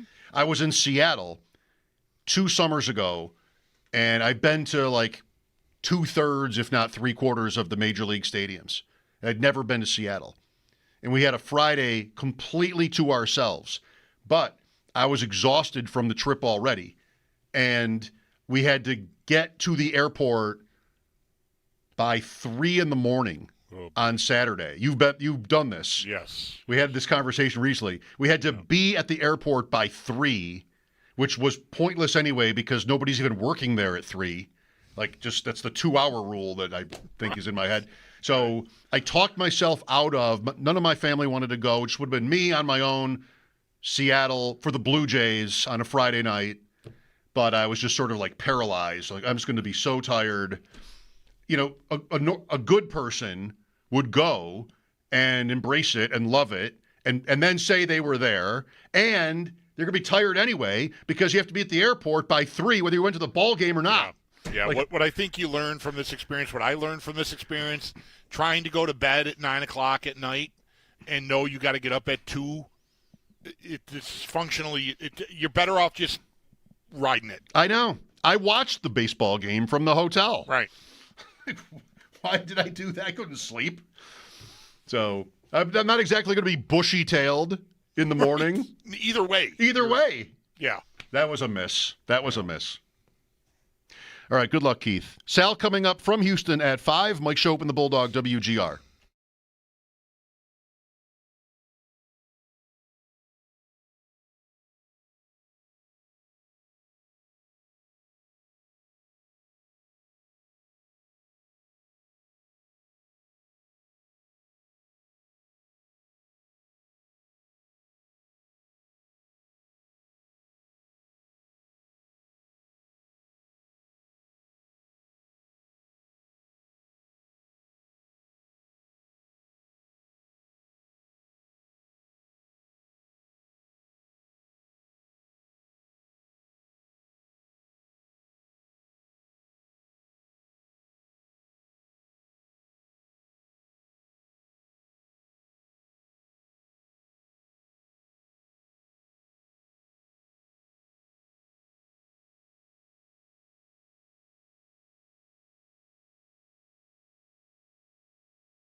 Eric will be on with us this time on Friday, or 4 o'clock on Friday. And Ross Tucker will be Monday. Bills play tomorrow night, so there's no correlation. Ross needed to move. Eric was willing to move. So Eric Friday, Ross Monday, both at 4. Right, funky week next week with the holiday on Thursday. Yes. And Friday, for that matter. Top a lot of people. 7 holiday. We don't think so? You think it's outside of the top 7? No, I think it's inside the top 3. Oh, well, maybe I agree with that. Yeah, I love it. I love Thanksgiving. I think I would say top 3. Yeah, I'd say second or third. For me, moving in here when we did, we had always been, we did that thing before we were married where, we go to my family and her family and all that. And we have been able to fit everyone under this roof every year. But there might have been a couple where we did pandemic and my wife work schedule, but even then we would do it on the day after or something. So it just means a lot to me to have everyone in one house. It just really is great for me. The Sabres host Calgary tonight. And by the way, Sal is moving too. Sal was supposed to be on at 5, but he's not quite to his hotel. Okay. So that'll be at 5:30. We'll look for your calls again after the update. Sabres and Flames. Maybe whenever the Flames are here, I think about a game I went to against Calgary with my family. It was my father, myself, and my 2 sisters. Rarely were we the combo. But the 4 of us went and sat as close to the ice at the odd as I'd ever been. Lower gold behind the net. All right. And I'll look it up. I want to say the Sabres won the game by the score of 11-2. And it was a Perro night. Maybe he had 4 or something. I just remember my father, who was not easily impressed with sports. Like he and I did not go to many games together. It wasn't his thing. It was more my mom. But my dad went on this night, and I just remember him being just astonished at Perot. I already said the name differently here, Perot and Perot. We go back and forth, like root and route. But just for a guy as good as he was, he probably deserves better. Anyway, I just love that my dad sort of lit up watching Gilbert. Let's just call him Gilbert that night, safer. And that was Calgary, 81, 82 in there. That's the first game I think of when I think of the Flames and the Sabres together. Awesome. That's way better than what I think of. It's a Jamie McCowan story. Yes, it's Rob Ray naked in the Calgary bench. Yeah. It's the night the time Calgary came here after Jamie McCowan broke Pat LaFontaine's jaw, and it just went sideways. It just went sounds like it. So sideways. Naked, I mean, whatever. Bare chested. He had hockey pants on. I'm going to find this game. 803-0550 pregame at 6:30 for Sabres Calgary. Sal at 5:30. We'll look for your calls again after sports. Mike Schopp and the Bulldog, WGR.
3 players have been ruled out for the Bills ahead of their matchup tomorrow night against the Houston Texans. Dalton Kincaid, McCole Hardman, and Curtis Samuel, while Fedarian Mathis is the only player who is questionable. Everyone else should be good to go. And the Barnes Firm Injury Report, it is brought to you by the Barnes Firm. Injured for help, call 1-800-8-MILLION. We'll get more on this matchup coming up in about a half hour when Sal Capaccio joins the show at 5:30. Some other Bills news, Josh Allen was named the AFC Offensive Player of the Week, and for more on that and the Bills injury report, we do have pieces up at our website, WGR550.com. Some quarterback news around the league. Falcons QB Michael Penix is going to miss the remainder of the season as he has surgery on his left knee. The Browns are going to be going with Shedeur Sanders against the Raiders. Dillon Gabriel is still in concussion protocol. And Bengals QB Joe Burrow listed as a full participant today at practice. No word yet on if this means he's going to play on Sunday when the Bengals take on New England. And the Sabres are in action tonight. They're home against Calgary. Puck drop at 7:30. Pregame will get underway at 6:30. All signs are pointing to Colton Ellis getting the start in net. And then some good injury news, according to head coach Lindy Ruff from this morning. Jason Zucker will be available to play on Friday, and Zach Benson was on the ice for morning skate and is expected to return to game action soon. Then in college, UB women at St. Bonaventure. That game will get going at 6 over on AM 1400. While in football, the Bulls will host Miami of Ohio with a chance to achieve bowl eligibility with a win tonight. Kickoff is at 7, and that game can be heard over on the Bet 1520. Sports Talk on WGR is presented by Paramount Plus. You can't count on much, but you can always count on Sundays with the NFL on CBS and Paramount Plus. Watch your local NFL games live every Sunday all season long. Visit ParamountPlus.com/NFL to get started today. It's your Paddock Chevrolet Sports Update. Paddock Chevrolet celebrating 90 years of being your hometown dealership. I'm Zach Jones for WGR Sports Radio 550.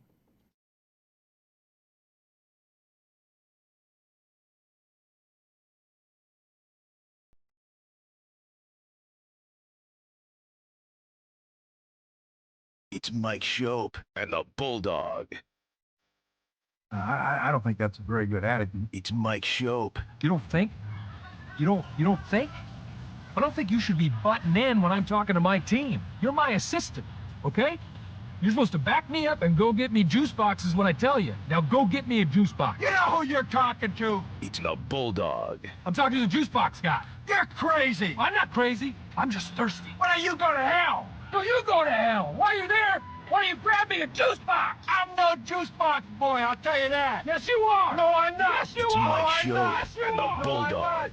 On WGR Sports Radio 550. It must be me. My last phone gave me such a ridiculous time with changing spellings of words. From actual words that I wanted to write to nonsense. It was like a troll job always by my phone. And I think this one, I don't know even how long I've had it. It could be a year. I don't even know. It could be 20 years. This one has now moved that way. I'm just frantically ripping off a text to a group thread with one fantasy team. Waivers are tonight. And you know where the letters are located on a keyboard. I'm typing the word with. And I go, it's fast. Like the music's playing. We're on. W-I-G-G. The G is right below the T. The G is right next to the H. W-I-G-G. And I just space because, I'm going fast. And instead of with, it changes it to wiggles. Okay, well, at least wiggles, which is probably a word I've never literally written on a text, is a word that starts W-I-G-G. So you got to give my phone that much credit. I wanted now, I wonder, because I suspect when this happens to me regularly that it's because I make the same mistakes all the time, like you're saying, like typing certain words. So then, I think maybe your phone is going to think you want wiggles all the time now. I just so don't want wiggles, and now I'm saying wiggles, and it's hearing me say wiggles. Right. The next word I want is. The team with less is. Something like that. The next word I want is. I write I-S, and it changes it to us. It changed is, which is what I wanted, and a word to us. And this is This is killing me. Don't change it if it's right. Fine, I'll give you wiggles. I didn't spell it right. You didn't know. Right. I'll give it to you. Fine, I get it. You're trying to help. Yeah, right. Like when I had an editor and, okay, yeah, I missed that one. Thank you. You saved me. But then if I was right, don't change it to something wrong. Don't do that to me. All right, we made it. I found the hockey game. It was... Oh, this game from the 80s that you went to with your sisters and your dad? Yes. It was against Calgary in November of 1983. I knew it was November, too, because it was a birthday present. And so I would have been 12. My sisters are younger than I am. They and my father and I went to this game. It was 11-2 Sabres over the Flames. Perreault had 3 goals. And the score was, 7-2 with 3.5 minutes to go. And the Sabres scored 4 times after that. Wow. Calgary was just ready for the check. Yeah. Reggie Lemelin. Where's Sneaky Joe? Goalies, Okay. By 83, 84. I didn't remember Jerry Korab coming back. Oh. A second act with the Sabres for Korab. Yeah. You would have remembered that because he was your favorite. He was my favorite, yes. Yeah. Not a complicated process. The first hockey team I played on, I was given number 4. And you were big. And you played defense. Big. Yes, I was big. So that worked. Nobody called me King Kong or anything, but, whatever. They could have. It worked, yep. Lemelin got the whole game. 11 goals against. That's tough. I think that was more of a thing then. They didn't always come out, goalies, when they gave up 3 in the first period or something. They didn't always come out. Am I right? When did that become like the norm? That's a good question. I don't know that you're right. It would make sense that it's a tactic that's evolved with time. I mean, everything does. Mostly, except for maybe us, but mostly. So I think I didn't mean you and I meant anyway. Stop digging. I don't know. I don't know if that. I don't know if that has evolved over time. It does. In those days. If the coach was mad at the goalie to begin with for some reason, like thinks the guy's underperforming or doesn't like how he's handling himself, you would leave guys in just to punish him. Mm-hmm. Like it's just and now the players have so much more power now. We saw what happened. And not that Pete DeBoer wasn't going to get fired for losing in the Western Conference Finals a 3rd year in a row or whatever it was. But the situation he created with his goalie, who outranks him organizationally kind of by a lot. Last year put an end to that. Like that's it. You just dug a hole with one of your best guys, one of our highest paid guys. Goodbye. That didn't exist in the 80s, really, to that extent. So, I mean, I don't know the backstory on all this, but it's possible that Lemelin was, in a bad spot with his coach. It's like, I'm not saving you. Just suck it up, buddy. Right. That led to Patrick Waugh, getting out of Montreal. That same sort of, tactic, I think. 83-84. How many teams in the NHL? There were 21 teams. How many finished that season with more points than the Sabres did?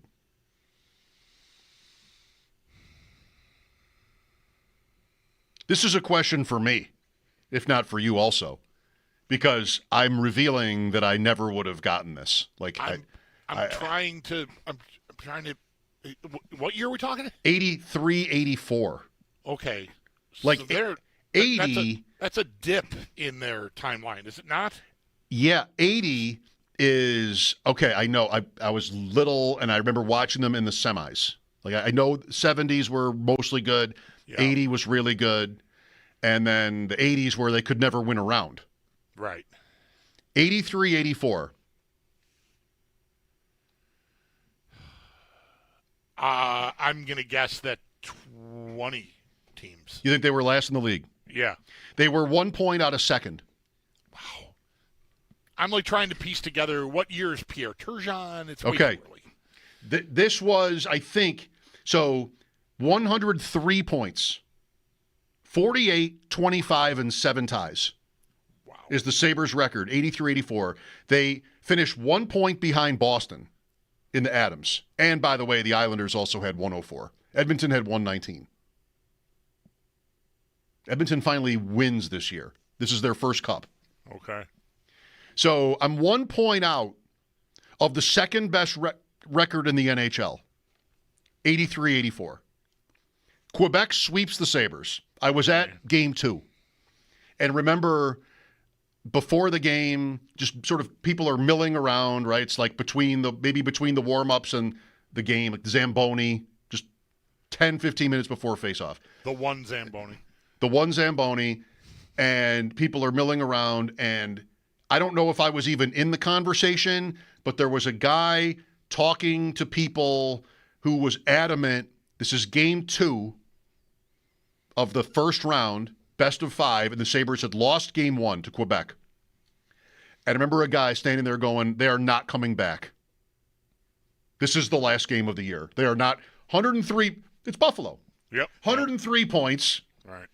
Lost game 1. And I remember this, I can't picture him, but I know the story. And I'm 12, and there's a guy there going, this is it. They're losing, and they're not coming back. And he was right. Yeah, well, scoreboard. I guess. And scoreboard. The next, he called it. I'm sure he felt great. I'm sure he called us the next day. I told you. Right. I don't know if you guys remember me, but I called in 40 years ago to tell you that the Sabres would lose to Quebec in the first round. Do you remember me? No. So the next year they make the playoffs again. They give Quebec a 5-game series. They lose in Quebec in the 5th game. Has the show ever sounded older than Quebec references? Yeah. And that's need the years, but yeah. That's it. After that, it bottoms out until like Hasek almost. Right. Well, 90 was good. 90 was very good, but the same thing happened. They lost in the first round. Yeah. And then Hasek is 93. Well, right. Mayday. Right. He comes in relief though. Like he's not the guy yet. No. Like he becomes the guy in the following spring is the Dave Hannon game and all that. Like so he's a stud then. That might be his first Vezina. But he doesn't win a series until when? Let's see. 98. He doesn't play in 97. He played a little. Yeah, but he was. Yeah, that's right. Yeah, Does he play? They won that series, but Steve Shields largely. Right? Did Dom play at all in the series? Did he start the series in Ottawa? Yes, he played. He played in that series, but took himself out. I believe that's what happened. I'm almost sure he played some of it. Okay, this is Nolan. Right. This is Nolan, and this is Jim Kelly, the hockey writer, and the confrontation with Hasek and all the stuff. Yeah, that's right. Is that that's right? But I'm not sure he plays at all. I'm looking. He does.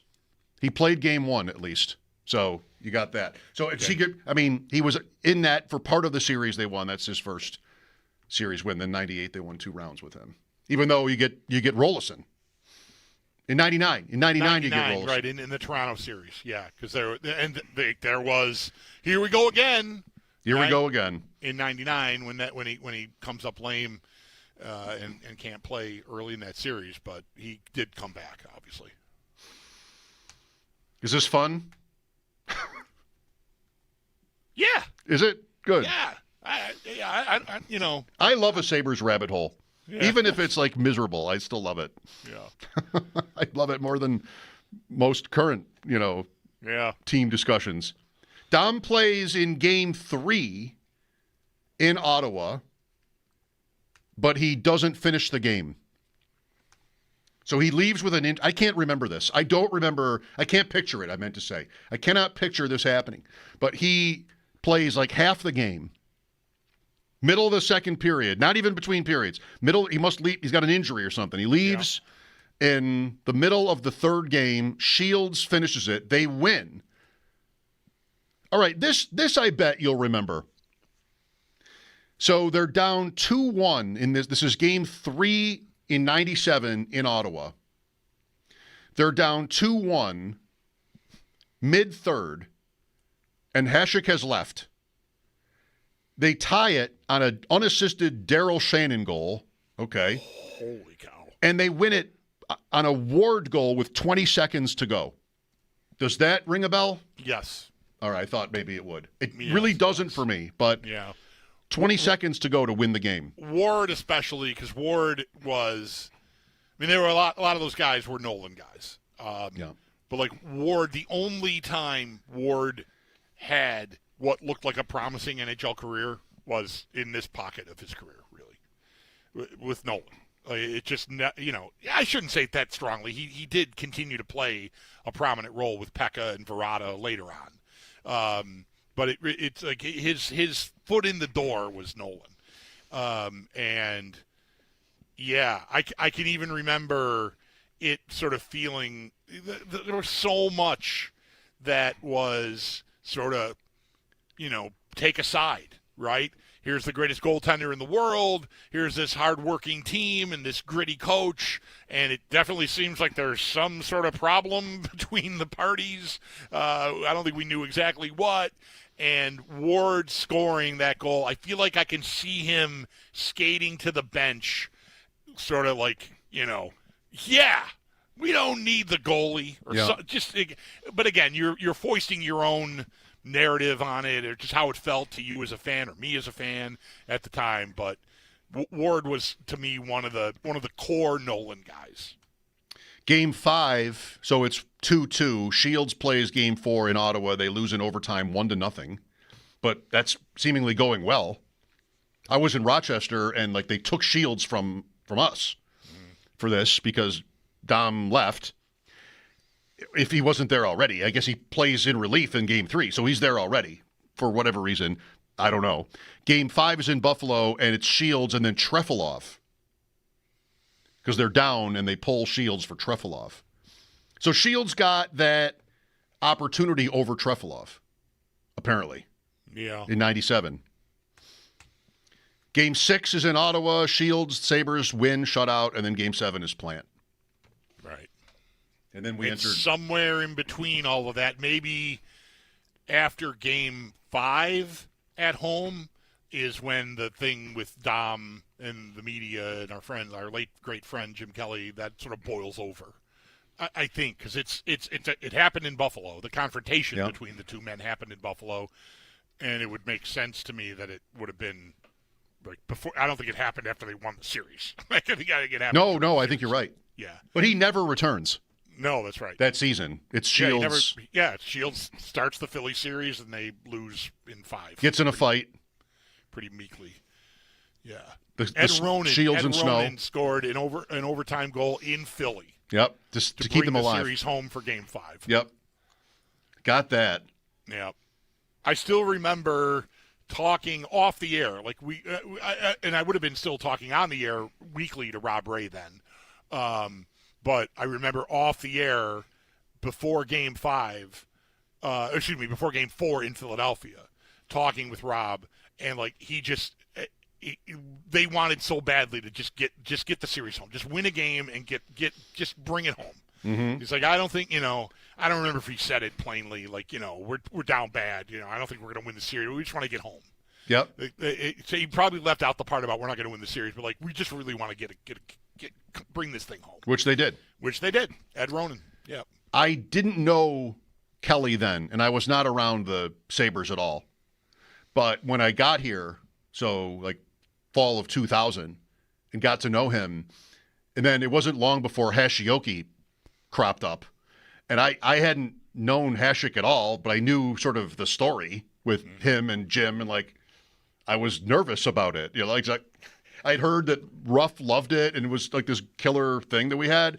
Yeah. And I didn't really want to bump into Dominic Hasek, really, right? But Kelly told me, and now he has this history with Hasek. He told me that despite it, one time he was in the locker room with his grandson, his young grandson, and he's like, Hasek could not have been sweeter.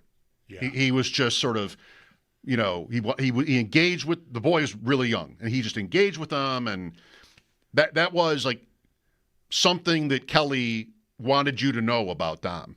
Yep. Is that, hey, business is business, Despite things our happen. differences, yep. But I was in there with my grandson to just show him the locker room, maybe after a practice or something, and Hasek was like sweet to him, and I liked that. Yeah, that's great. Yeah, and I never had any issue with Hasek. I didn't really talk to him that many times, but nothing ever came up about the bit.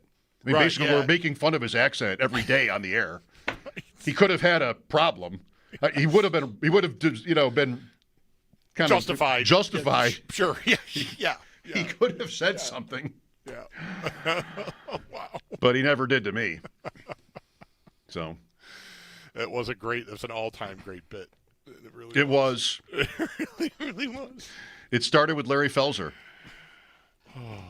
Really? Yes. How do I did once a week with Larry Felser, like with Steve Seashon was the producer, and it was pretty early in my tenure. And I did like 10 questions for Larry Felser in the middle. We had an hour together maybe, and I did 10 questions for him. And one of the questions out of nowhere was the Lady Marmalade song, Voulez-vous coucher avec moi ce soir, but in Hasek's voice. That was the question. And Larry was just completely dumbfounded. Like, what has happened to my career? I'm in here with this punk, and he's doing what? Like, what's happening right now? And he'd already worked with me. Like, so, wow. Yeah, like I thought things would get better. Right. I came over here. I thought things would be more professional. But no, guess what? So, but he was like, Larry had that great smile, and he enjoyed it. And then that was the first ever Hashioki moment was with Larry. And then it became a big deal. All right. Thanks for indulging us here as we just sort of wander through Sabres history. Calgary in town tonight, 7:30. Can you stomach the idea of this being a big game tonight? No, you can have that. I'm fine. I get it, but no, I'm not playing big game in November. Okay. Bingo. I hope you're right, because that means maybe we'll be getting somewhere here. But 3 in a row. It's a team you should beat. What's the odds? What are the odds? It's a team you should beat. It's a team that is provably worse than you. Okay. So that should be in your favor. And if you just look at the teams they're playing this week, you might go, what an easy week. But you should check the standings before you consider Chicago for that, because they are roaring right now. Sabres minus 156 money line at FanDuel tonight. Sal Capaccio next from Houston. This is WGR.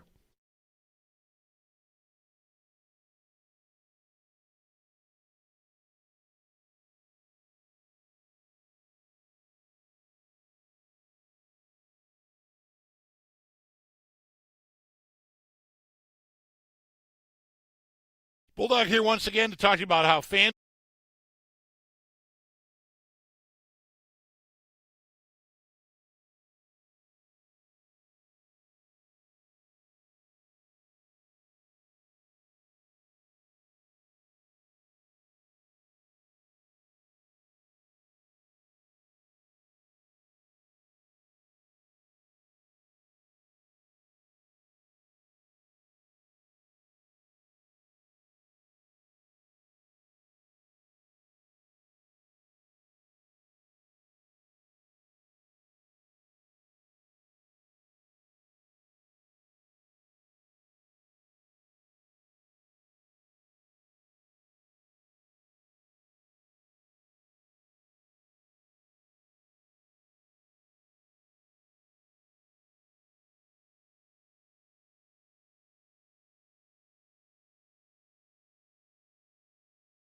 Out for the Buffalo Bills ahead of their matchup tomorrow night against the Houston Texans. Dalton Kincaid, McCole Hardman, Curtis Samuel. And then just one player is questionable, that being Fedarian Mathis. Every other player is expected to be good to go. And the Barnes Firm Injury Report, it is brought to you by the Barnes Firm. Injured for help, call 1-800-8-MILLION. We'll get more on this upcoming matchup. Stay tuned. Sal Capaccio will join the show next. Some other Bills news. Josh Allen was named the AFC Offensive Player of the Week. And for more on that, some of the other Bills news, we do have pieces up at our website, WGR550.com. We've also got some quarterback news today. Falcons QB Michael Penix out the remainder of the season. He's going to have surgery on his left knee. The Browns will, in fact, be going with Shedeur Sanders against the Raiders. Dylan Gabriel is still in concussion protocol. And while nothing is for sure on Sunday, Bengals quarterback Joe Burrow was listed as a full participant today at practice. The Sabres are in action tonight. They're home against Calgary. Puck drop at 7:30. Pre-game will get underway in about an hour at 6:30. All signs are pointing to Colton Ellis getting the start in net. And some good injury news. Jason Zucker will be available to play on Friday, according to head coach Lindy Ruff. And Zach Benson was on the ice for a morning skate today and is expected to return to game action soon. Then in college, UB women at St. Bonaventure at 6. That game is going to be over on AM 1400. While in football, the Bulls are going to host Miami of Ohio with a chance to achieve bowl eligibility with a win tonight. Kickoff is at 7. That game will be over on Bet 1520. That's your Paddock Chevrolet Sports Update. Paddock Chevrolet celebrating 90 years of being your hometown dealership. I'm Zach Jones for WGR Sports Radio 550.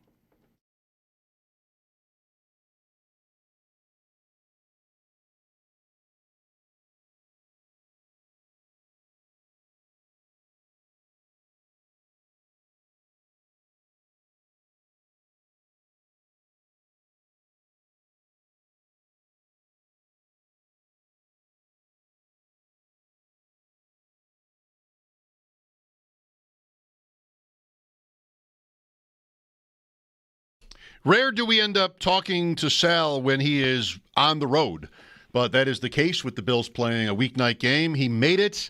Well, I should let Sal tell us. Sal, have you made it to Houston? Yes, a little bit later, I guess, than I anticipated. A lot of times these airports are a lot closer to the hotel. This one's a little bit further, even with a police escort. You know, you go to these big cities around rush hour. You know, it's not the easiest, and then timely, I should say.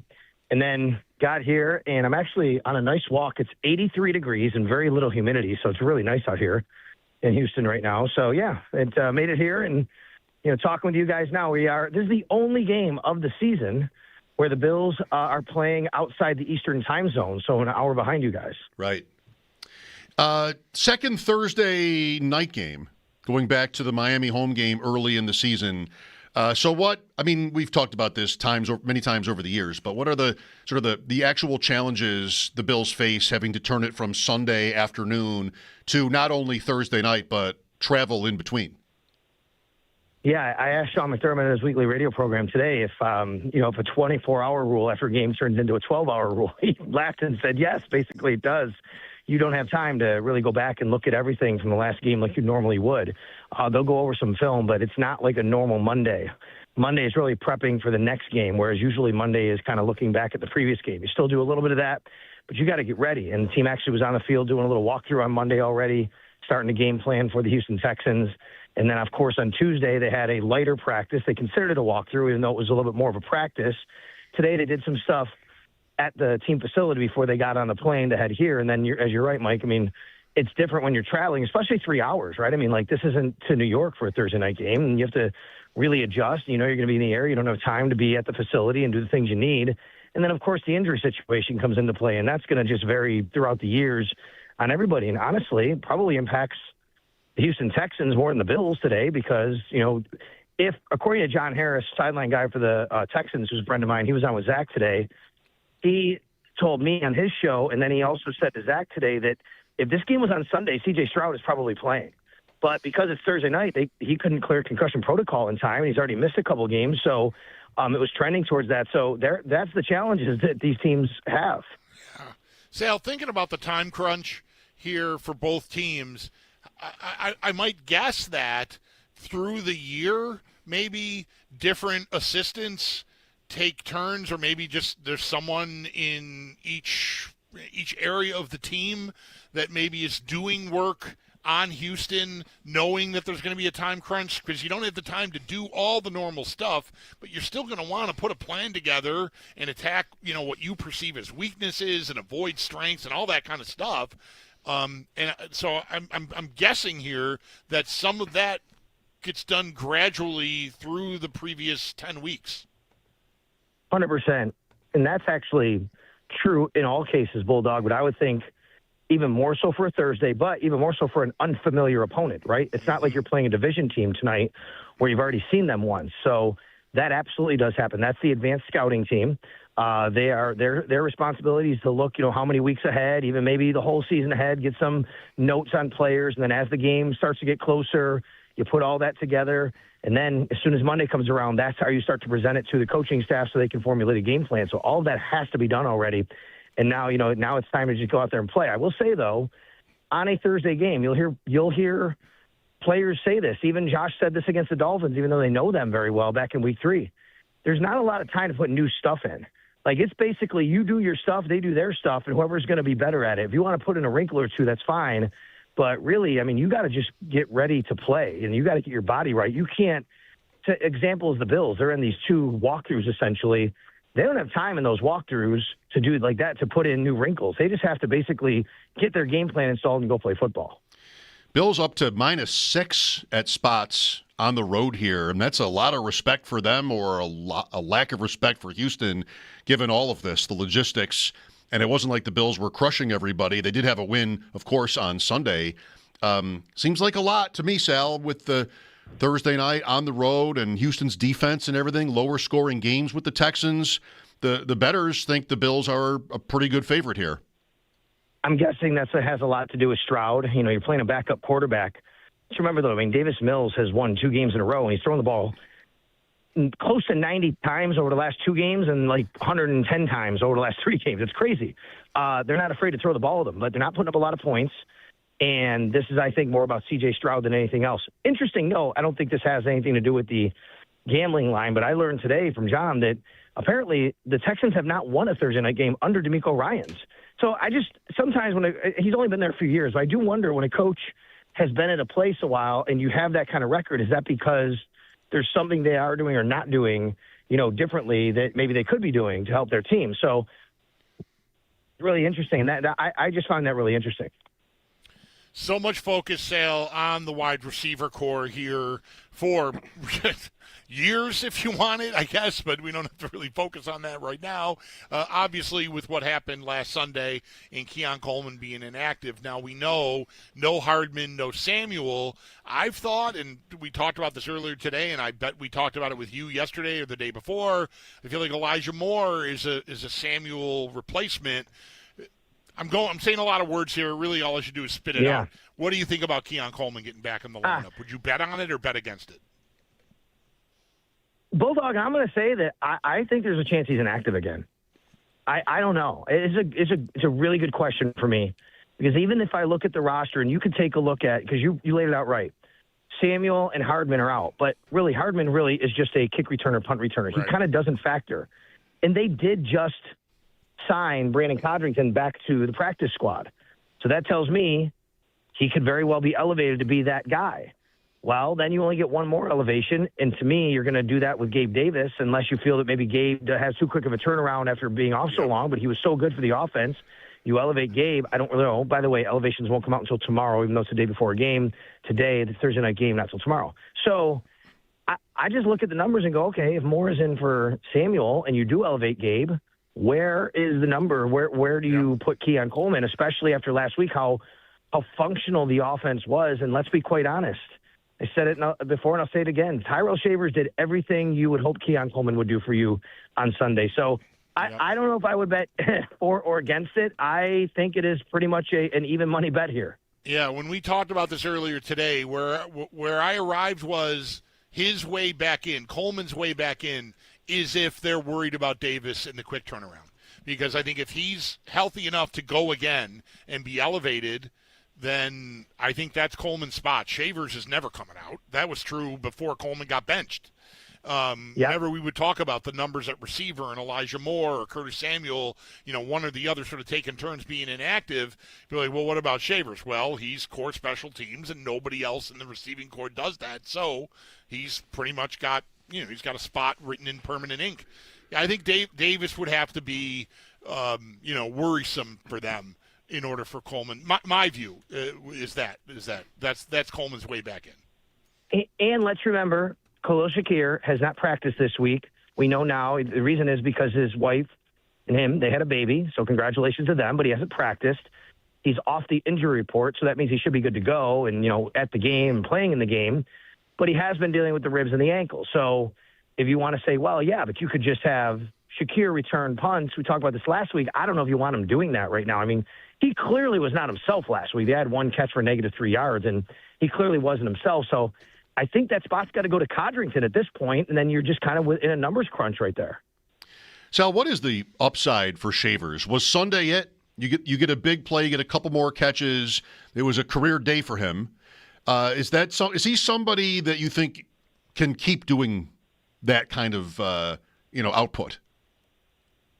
That might be a lot to ask Mike to keep doing that kind of output. I do think that's the upside, but I wouldn't doubt that he could do that again at some point. I don't think you can expect that on a week-to-week basis, but I do think that that's the kind of receiver he can be, which is he'll be available to make a few catches for you, and then maybe he'll get down the field on a play here or there like he did in that scramble drill, and he scored the touchdown. So maybe it might not be another 40-plus yard touchdown when it happens, but I do think he has the ability to get down the field. He is a fast guy. He doesn't look it. He's a long strider. He's like a 4.4 guy, basically. I went back and looked. I think at either Combine or Pro Day, one was in the 4.3s, one was like low 5.5s. So I'm 4.5s. I'm like, okay. So what do you take there? So he's probably a 4.4 plus guy, right? So that's fine. He's not slow, and I think because he understands the offense and the nuances of it and being available, you're going to get some balls thrown your way, and when you get balls thrown your way, you get opportunity. How do you like the Bills' chances of handling Houston's edge rushers? It's going to be tough. They're very, very good. I know Will Anderson's been a little nicked up here or there, but he's fabulous, obviously. They are the number one scoring defense in the NFL, less than 17 points a game. They're the number one yards defense in the NFL, less than 260 a game, I believe it is. They're like number 3 against the run, number 3 against the pass. It's just a really good, fundamentally sound, across-the-board defense. They're not going to do a ton of exotic stuff. They're just going to come at you and line up and say, we're better than you, and our guys can handle you one-on-one. Kind of reminds me a lot of the early 2000s Ravens defenses like that, right, where they just beat you up. That's what they do. That's what their pride is, and they have a really fantastic defensive head coach in D'Amico Ryans. So you're going to have to really be on your P's and Q's. And to answer your question, I like the Bills' tackles, Deion Dawkins and Spencer Brown. I wouldn't doubt if they get each of them, has a rep where you say they lost, they got beat. What you have to do is you have to make sure that you win far more than you lose, and give Josh Allen time and try to at least make some ground in the running game and in the passing game. I think you have to try and keep them off balance and not become one-dimensional. How much do you think that their prowess rushing the passer from the edges could lead to Ty Johnson playing just a tick more?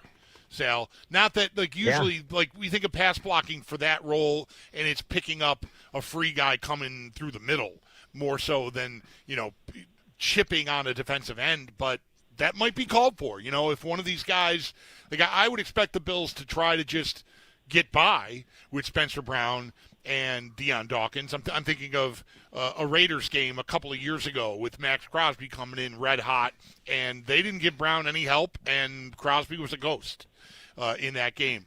So I think they'll try to just get by with single blocking them, but they also might want to have just the added insurance if they need it of Ty Johnson out there. It's a great point, and I mean that is also a way to slow down teams rushing, which is you can leak them out of the backfield. We saw that happen last week with Ty Johnson's catch for a touchdown, and then a little bit later James Cook's catch for a touchdown. So yeah, you keep him in there. You play a little bit more of that type of that personnel. Keep your third down back in. So they know, hey, he can pass block, but hey, that guy can also go out for a pass. So we might not want to pin our ears totally back, and that gives Josh Allen a little bit more time. I mean, if the Texans, and I suspect they'll do this, if the Texans just say we are going to shut down the run game, that's what the Bills do best. And then if we can do that, you become one-dimensional, we can get after you. I mean, that would be the game plan that I would, try if I was D'Amico Ryans. But, if you're the Buffalo Bills, you have to understand that you're going to have to throw the ball a little bit here. I mean, you're going to have to, in some capacity, try to throw the ball. I do think this is the kind of game where, fans, I understand, you want to go for fourth downs and be aggressive. I understand all that, and there's times and places for it. This might not be that game. This might be the game where you're in the midfield, and it's 4th and 1.5, and you're like, we're just going to punt the ball away and let the backup quarterback try to beat us, and hopefully they'll make 2 mistakes and we make 1 in this game. I like that you just made the point about, sure you want to establish your run and all that, but one of the keys, I think, we get so enamored of all the numbers and the 6 touchdowns and the 300 yards and the long plays. I think a key element of last week's win over Tampa was that they increased their first down pass rate and they increased their play action rate. Yep. And I think both of those things should be in heavy use against this team. They are without Jalen Petrie. He is a really good player for them. He's kind of an all-everything safety / nickel. He plays in the box. He's their nickel corner. He plays safety. Their backup is Miles Bryant. Remember that guy from New England? Do you guys remember Miles Bryant? The reason why I'm bringing his name up? No, I can't say I do. He is the guy that Isaiah McKenzie torched a few years ago. Remember that game where it was just Isaiah McKenzie left and right and down the field? Yep. So I'm wondering, with him in the game instead of Petrie, if the Bills feel there's a matchup advantage, they can take advantage of a matchup. And then that's where I go back to, is this an Elijah Moore kind of game where you get him on the field? Yep. We'll talk about it some more tomorrow. Sal, thanks for your time. Enjoy your night. I got one question for you before I go. Can I ask you? What are the chances tonight we go out to dinner somewhere, and I think we're going to do Mexican, me and a few others, Bill Whippert and the radio crew, that we can find the Sabres game on? Oh, not great. We did find when we were in Houston for that Super Bowl, there was a game one of the nights we found a pizza place. We ate pizza. All of us ate like 12-inch small pizzas at the bar, and the hockey game was on. I remember that. This is a long time ago. Is it on a special channel? 7:30. No, it's just ESPN Plus probably around the country, but MSG locally. So. I will be able to get it on my phone and just put it in front of me. That's fine. But I always wonder, can I just go in and go, hey, there's a hockey game on. Can you put it on ESPN Plus? Put it on, I would love for you to just go to the manager or your server and just be like, where's Calgary Buffalo? How could you guys? I mean, don't you know sports? I might do that. Like it's Duke, North Carolina basketball. Right. There are good college basketball games tonight. You're probably going to find that more likely. By the way, home here of Houston, the #1 team in the country in college basketball right now. Yes. Alabama, Illinois is tonight, too, I think, in Chicago. Very good. Thank you, Sal. Talk tomorrow. You too, guys. Bye. That's our dude, Sal Capaccio, live on the Western Hotline from Houston. His appearances are brought to you by New York's only outlet liquor. When you need to stock up, it's the place to buy a case. What's your outlet? 6:30 pregame. Mike Schopp and the Bulldog here. We'll be right back. This is WGR.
to the next level. Enter online at WGR550.com for your chance to win a $300 tailgate tray certificate from Alibaba Kebab to feed 12 football fans. Each Friday, a winner will be announced during Football Friday with us. Fire up your taste buds at any of their 3 locations. Clock's a little out of our control today. We went longer with Sal, so we'll have to break right again and look for your calls after the update. Pre-game not until 6:30. Mike Schopp and the Bulldog here, WGR.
when they take on the Houston Texans down in Texas.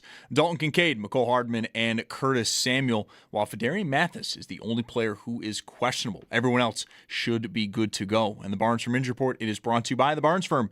Injured for help, call 1-800-8-MILLION. Some other Bills news, Josh Allen named the AFC Offensive Player of the Week. And for more on that and the injury report, we have pieces up at our website, WGR550.com. Staying with quarterbacks, Falcons' Michael Penix, he's going to miss the remainder of the season. He's having surgery on his left knee. The Browns will be going with Shedeur Sanders against the Raiders, with Dylan Gabriel still in concussion protocol. And while it's nothing official for Sunday, Bengals quarterback Joe Burrow was listed as a full participant today at practice. The Bengals do take on New England on Sunday.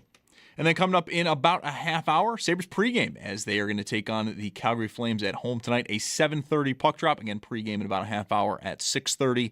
For tonight in net, all signs are pointing to Colton Ellis, and then some good injury news from earlier today, according to head coach Lindy Ruff. Jason Zucker should be available to play on Friday, and then Zach Benson on the ice for morning skate today, and he is expected to return to game action soon.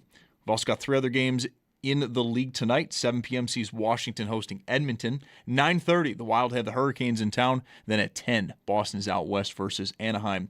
While in college, UB women at St. Bonaventure. That game is getting underway in just the next few minutes. That'll be over on AM 1400. While in football, the Bulls host Miami of Ohio with a chance to achieve bowl eligibility with a win tonight. Kickoff at 7. That's going to be over on the Bet 1520. And Sports Talk on WGR is presented by Paramount Plus. You can't count on much, but you can always count on Sundays with the NFL on CBS and Paramount Plus. Watch local NFL games live every Sunday, all season long. Visit ParamountPlus.com/NFL to get started today. That's your Paddock Chevrolet Sports Update. Paddock Chevrolet celebrating 90 years of being your hometown dealership. I'm Zach Jones for WGR Sports Radio 550.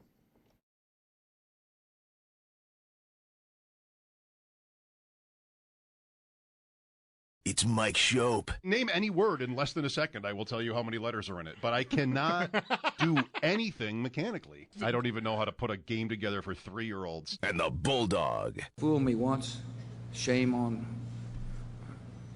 you. If fool me, we can't get fooled again. On WGR Sports Radio 550. Last board game you played? Oh, boy. We, mid-July, spent a weekend at our friend the Jarvis's place in the Adirondacks. And after an entire Saturday of drinking 7% beers, we played a board game. And there's no way you'd remember what it was called because of the beer? No idea? What did you have to do? Were there cards and dice? No, there were no cards. There were cards. It was something along the lines of like which one of these things is untrue kind of game. Like the Mike Walker game. I had to spot the lie kind of thing. I think. Mm-hmm. I'm not even. God, if Jim and Kathy are listening, I don't know, or my wife for that matter. Although she might have been in the same boat with me. I don't remember. I don't remember. All right, well, ask the question. I asked the question. It was fun. It was fun. I mean, what most things are if you're, in the Adirondacks. And drinking 7% beers for, My wife and son and I played Pan Am on Saturday. Not familiar. A lot of these games are the same, only with different motifs. Mm-hmm. Where you have to figure out how do you want to accrue, in this case, stock certificates. Do you go through airports, routes, directive cards? Like, they're all sort of a version of Settlers of Catan, kind of like, all right, let's have Settlers of Catan, but we'll just have it be airplanes. This definitely was not that, but yeah, this game, yeah. I mean, I would play a board game where I have to see if I can get the mobile kiosk to print me a tag for my luggage. Because that's a gambit every time. Like, did it work? I scanned the code. I did. I scanned it. I see. Yeah. Here's an idea for a board game. Will our vending machine work? I'm not sure what the board looks like, but it's just every day is different. Yeah. You never know. Largely, that doesn't eat the money anymore because you're probably just swiping a card. That's right.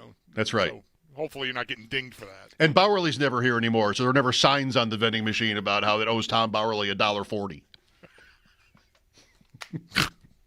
I've never seen him in a while. Maybe he's here and he doesn't have the problem because of what you said. Just a little behind the music for everybody here. That's all. Let's go to Tom next. Hello, Tom. How you doing, guys? Good. Thanks for waiting. Hey, I wanted this to be Tom Bowerly so bad. Oh, that would have been great. I apologize. Hey, Bulldog, real quick, congrats on Fred's front flip. I got two $5,000 standard Westminster Poodles. They don't flip. Wow. That was impressive. Yeah, thank you. Appreciate that. Fred appreciates the love. Yeah, it was give him a ribeye, for God's sakes. Real quick, Mike, you mentioned a Flames game. The one that I recall the most, Bulldog, you're like close to my age. You might remember, but February 21st, 1974, it was the Atlanta Flames. And that was the morning Tim Horton horrifically died. And we played, it was Eric Bale and Mike Lysiak and those guys on the Flames. Sabres all wore the black armbands, and it was really it was a sad, very sad affair. Yeah. I mean, it was like a funeral. And we ended up tying them 4-4 after being down 4-1. And it was just it was terrible. That sticks in my mind. I was 10 years old, and I'll never forget it. Yeah. So, I don't remember the game. I remember them wearing black armbands. Of course, I remember Tim Horton passing away in that car crash driving back from Toronto. But he was on the team.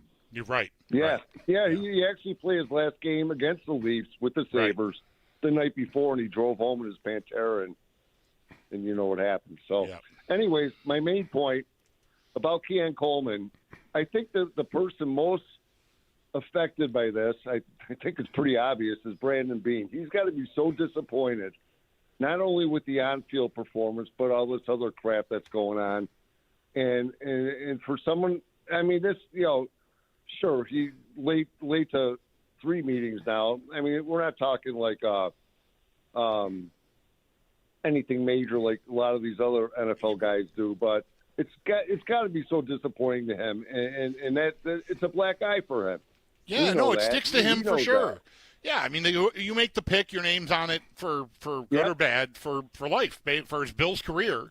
That's it. And, in a way, I do think being like, this is not to excuse Coleman for, missing meetings or being late to meetings or whatever's caused him to be disciplined. But when Beane chose to act the way he acted around the draft, after the draft, with our guys in the morning, he not only put a target on himself, and put pressure on himself to make sure they had enough at receiver, he ratcheted the pressure up on Keon Coleman. I have enough in-house. I don't need, you guys are crazy. I'm not quoting him directly, but you get the spirit of the thing. And that, in turn, I think, turned the heat up on Coleman, which, it's not exactly, unfair. He's year 2 is a high pick. Like, come on, we need you to produce. But I wonder if he did need another thing, on his fire, so to speak. It's probably why he got the most reps on the whole out of the whole receiver crew the whole year. Let's see what this guy can do. And now this crap comes up. It's just, it's unsettling, and he's got to be the most disappointed person in that whole building. Thanks, Tom.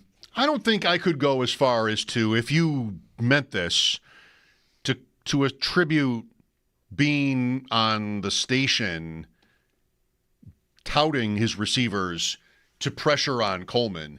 I would go as far, though, as just the usual, this is my 33rd overall pick. Like, there already was the draft capital. That was enough. I mean, I feel like that's enough for any player, if they even think this way. I mean, guys who were drafted early like that have high expectations for themselves and probably wouldn't, in most cases, question whether they would succeed. They'd expect to. So I draw the line there instead of the fact that not all the Bills players, I don't have to tell you this, but not all the Bills players would know that this is our cottage industry. Talk over here is talking about whether they have good enough receivers. I think, though, it did happen. And after Miami, I mean, he had like Mina Kimes and Dominique Foxworth for one, and there might have been other more prominent shows having the same conversation. What was her word for the Bills? Painful. She said the Bills' passing offense is painful, and they referenced that conversation, and so that's part of the story. They read the quote, and I think the phrase "justice for Jeremy and Joe" was coined there. Yes, that was great. Yeah. Well, look, you make a good point, and I would say the right point. Like, Coleman, if Bean doesn't say anything ever about his receiver, if he doesn't respond that way, he just goes through the interview, the scheduled interview, like normal, and there isn't this adversarial tone to it. Pressure is still on Coleman, and I don't think there's anything in the. I didn't mean to say that the result is in any way a byproduct of Bean treating this the way he did. I just think from out here, from a fan's perspective, so many people loved Bean because, fans always love it. They like us just fine, but when someone from the team tells us to shut up, they're go team, right? That's just the way it works. It's one of the, I think, truisms in this business. They might like our show and like our stories and then like our subjects and whatever, but push comes to shove, I'm over there with the red, white, and blue, and you guys can go screw. That's the facts. I don't say that angrily. It's just that's how it is in my experience. So I think a lot of people would have been we've got Keon Coleman. So out here, again, it doesn't have to amount to anything in Keon Coleman's orbit, or it's certainly Brandon Bean's orbit. But I think it did ratchet up expectations. Like, here's the GM. He's going, nuclear here, saying he's got enough. And Coleman's right at the front of that line. Right after Palmer is a free agent signing, and that was a modest free agent signing if you really follow the league. It was not we got a guy, guy. It's a guy. Okay, just a guy. Just a guy. A jag. A jag. Right. A jag, right. Not a guy, which would be right. a good. What was that? An ag, an ag, a guy, AGG. Let's say that. Let's leave it there. See the Lebitard tweet about Turkey? You follow that show? I did not. I'm thinking about this line all the time, like in the last hour, and I'm smiling every time I think of it. It wasn't Dan, but somebody in their vast realm of personalities was talking about Turkey and called it the ACC of meats. How good a line is that? The ACC of meats. I wanted to think of an ACC of everything, but I can't use it because somebody else thought of it. Like the ACC. And I'm still posing to begin with because I'm just like hearing other people talk about college sports, college football, and is that it's about not college, a compliment. It's about football, not basketball. Yeah. Okay. It's not a compliment. Right. The ACC of meats. It's bad enough. I'm a turkey. It's bad enough. My fate every year with this damn thing. They're putting me on TV and talking about how this all happens and whatever. Now I got to be called the ACC of meats. I'm not even good. Right. This is what happened. This is my life, short as it is, and now I'm not even good. You're telling me I'm not even good? Yeah. How about leave me alone then? Yeah. If I'm the ACC of meats. How about give me a break? Let me just walk around and not bother anybody like I was doing. The ACC of meats. I mean, I'm saying it over and over. It's funny. It's funny. It's fun to say. It is funny. Yeah. Right. You know what? I like turkey just fine. Like, but I'm not. It works. What I'm thinking is, if I'm going to settle for that being accurate, what in my book, what does that make ham? Like, because I think ham is the most overrated table meat, holiday meat that it exists. The American West Conference. It's like the Mountain West or something. Like what like it's the SWAC. What is? Oh, poor ham. It's got to be above the SWAC. Poor ham. Every protein gets a conference. You're right.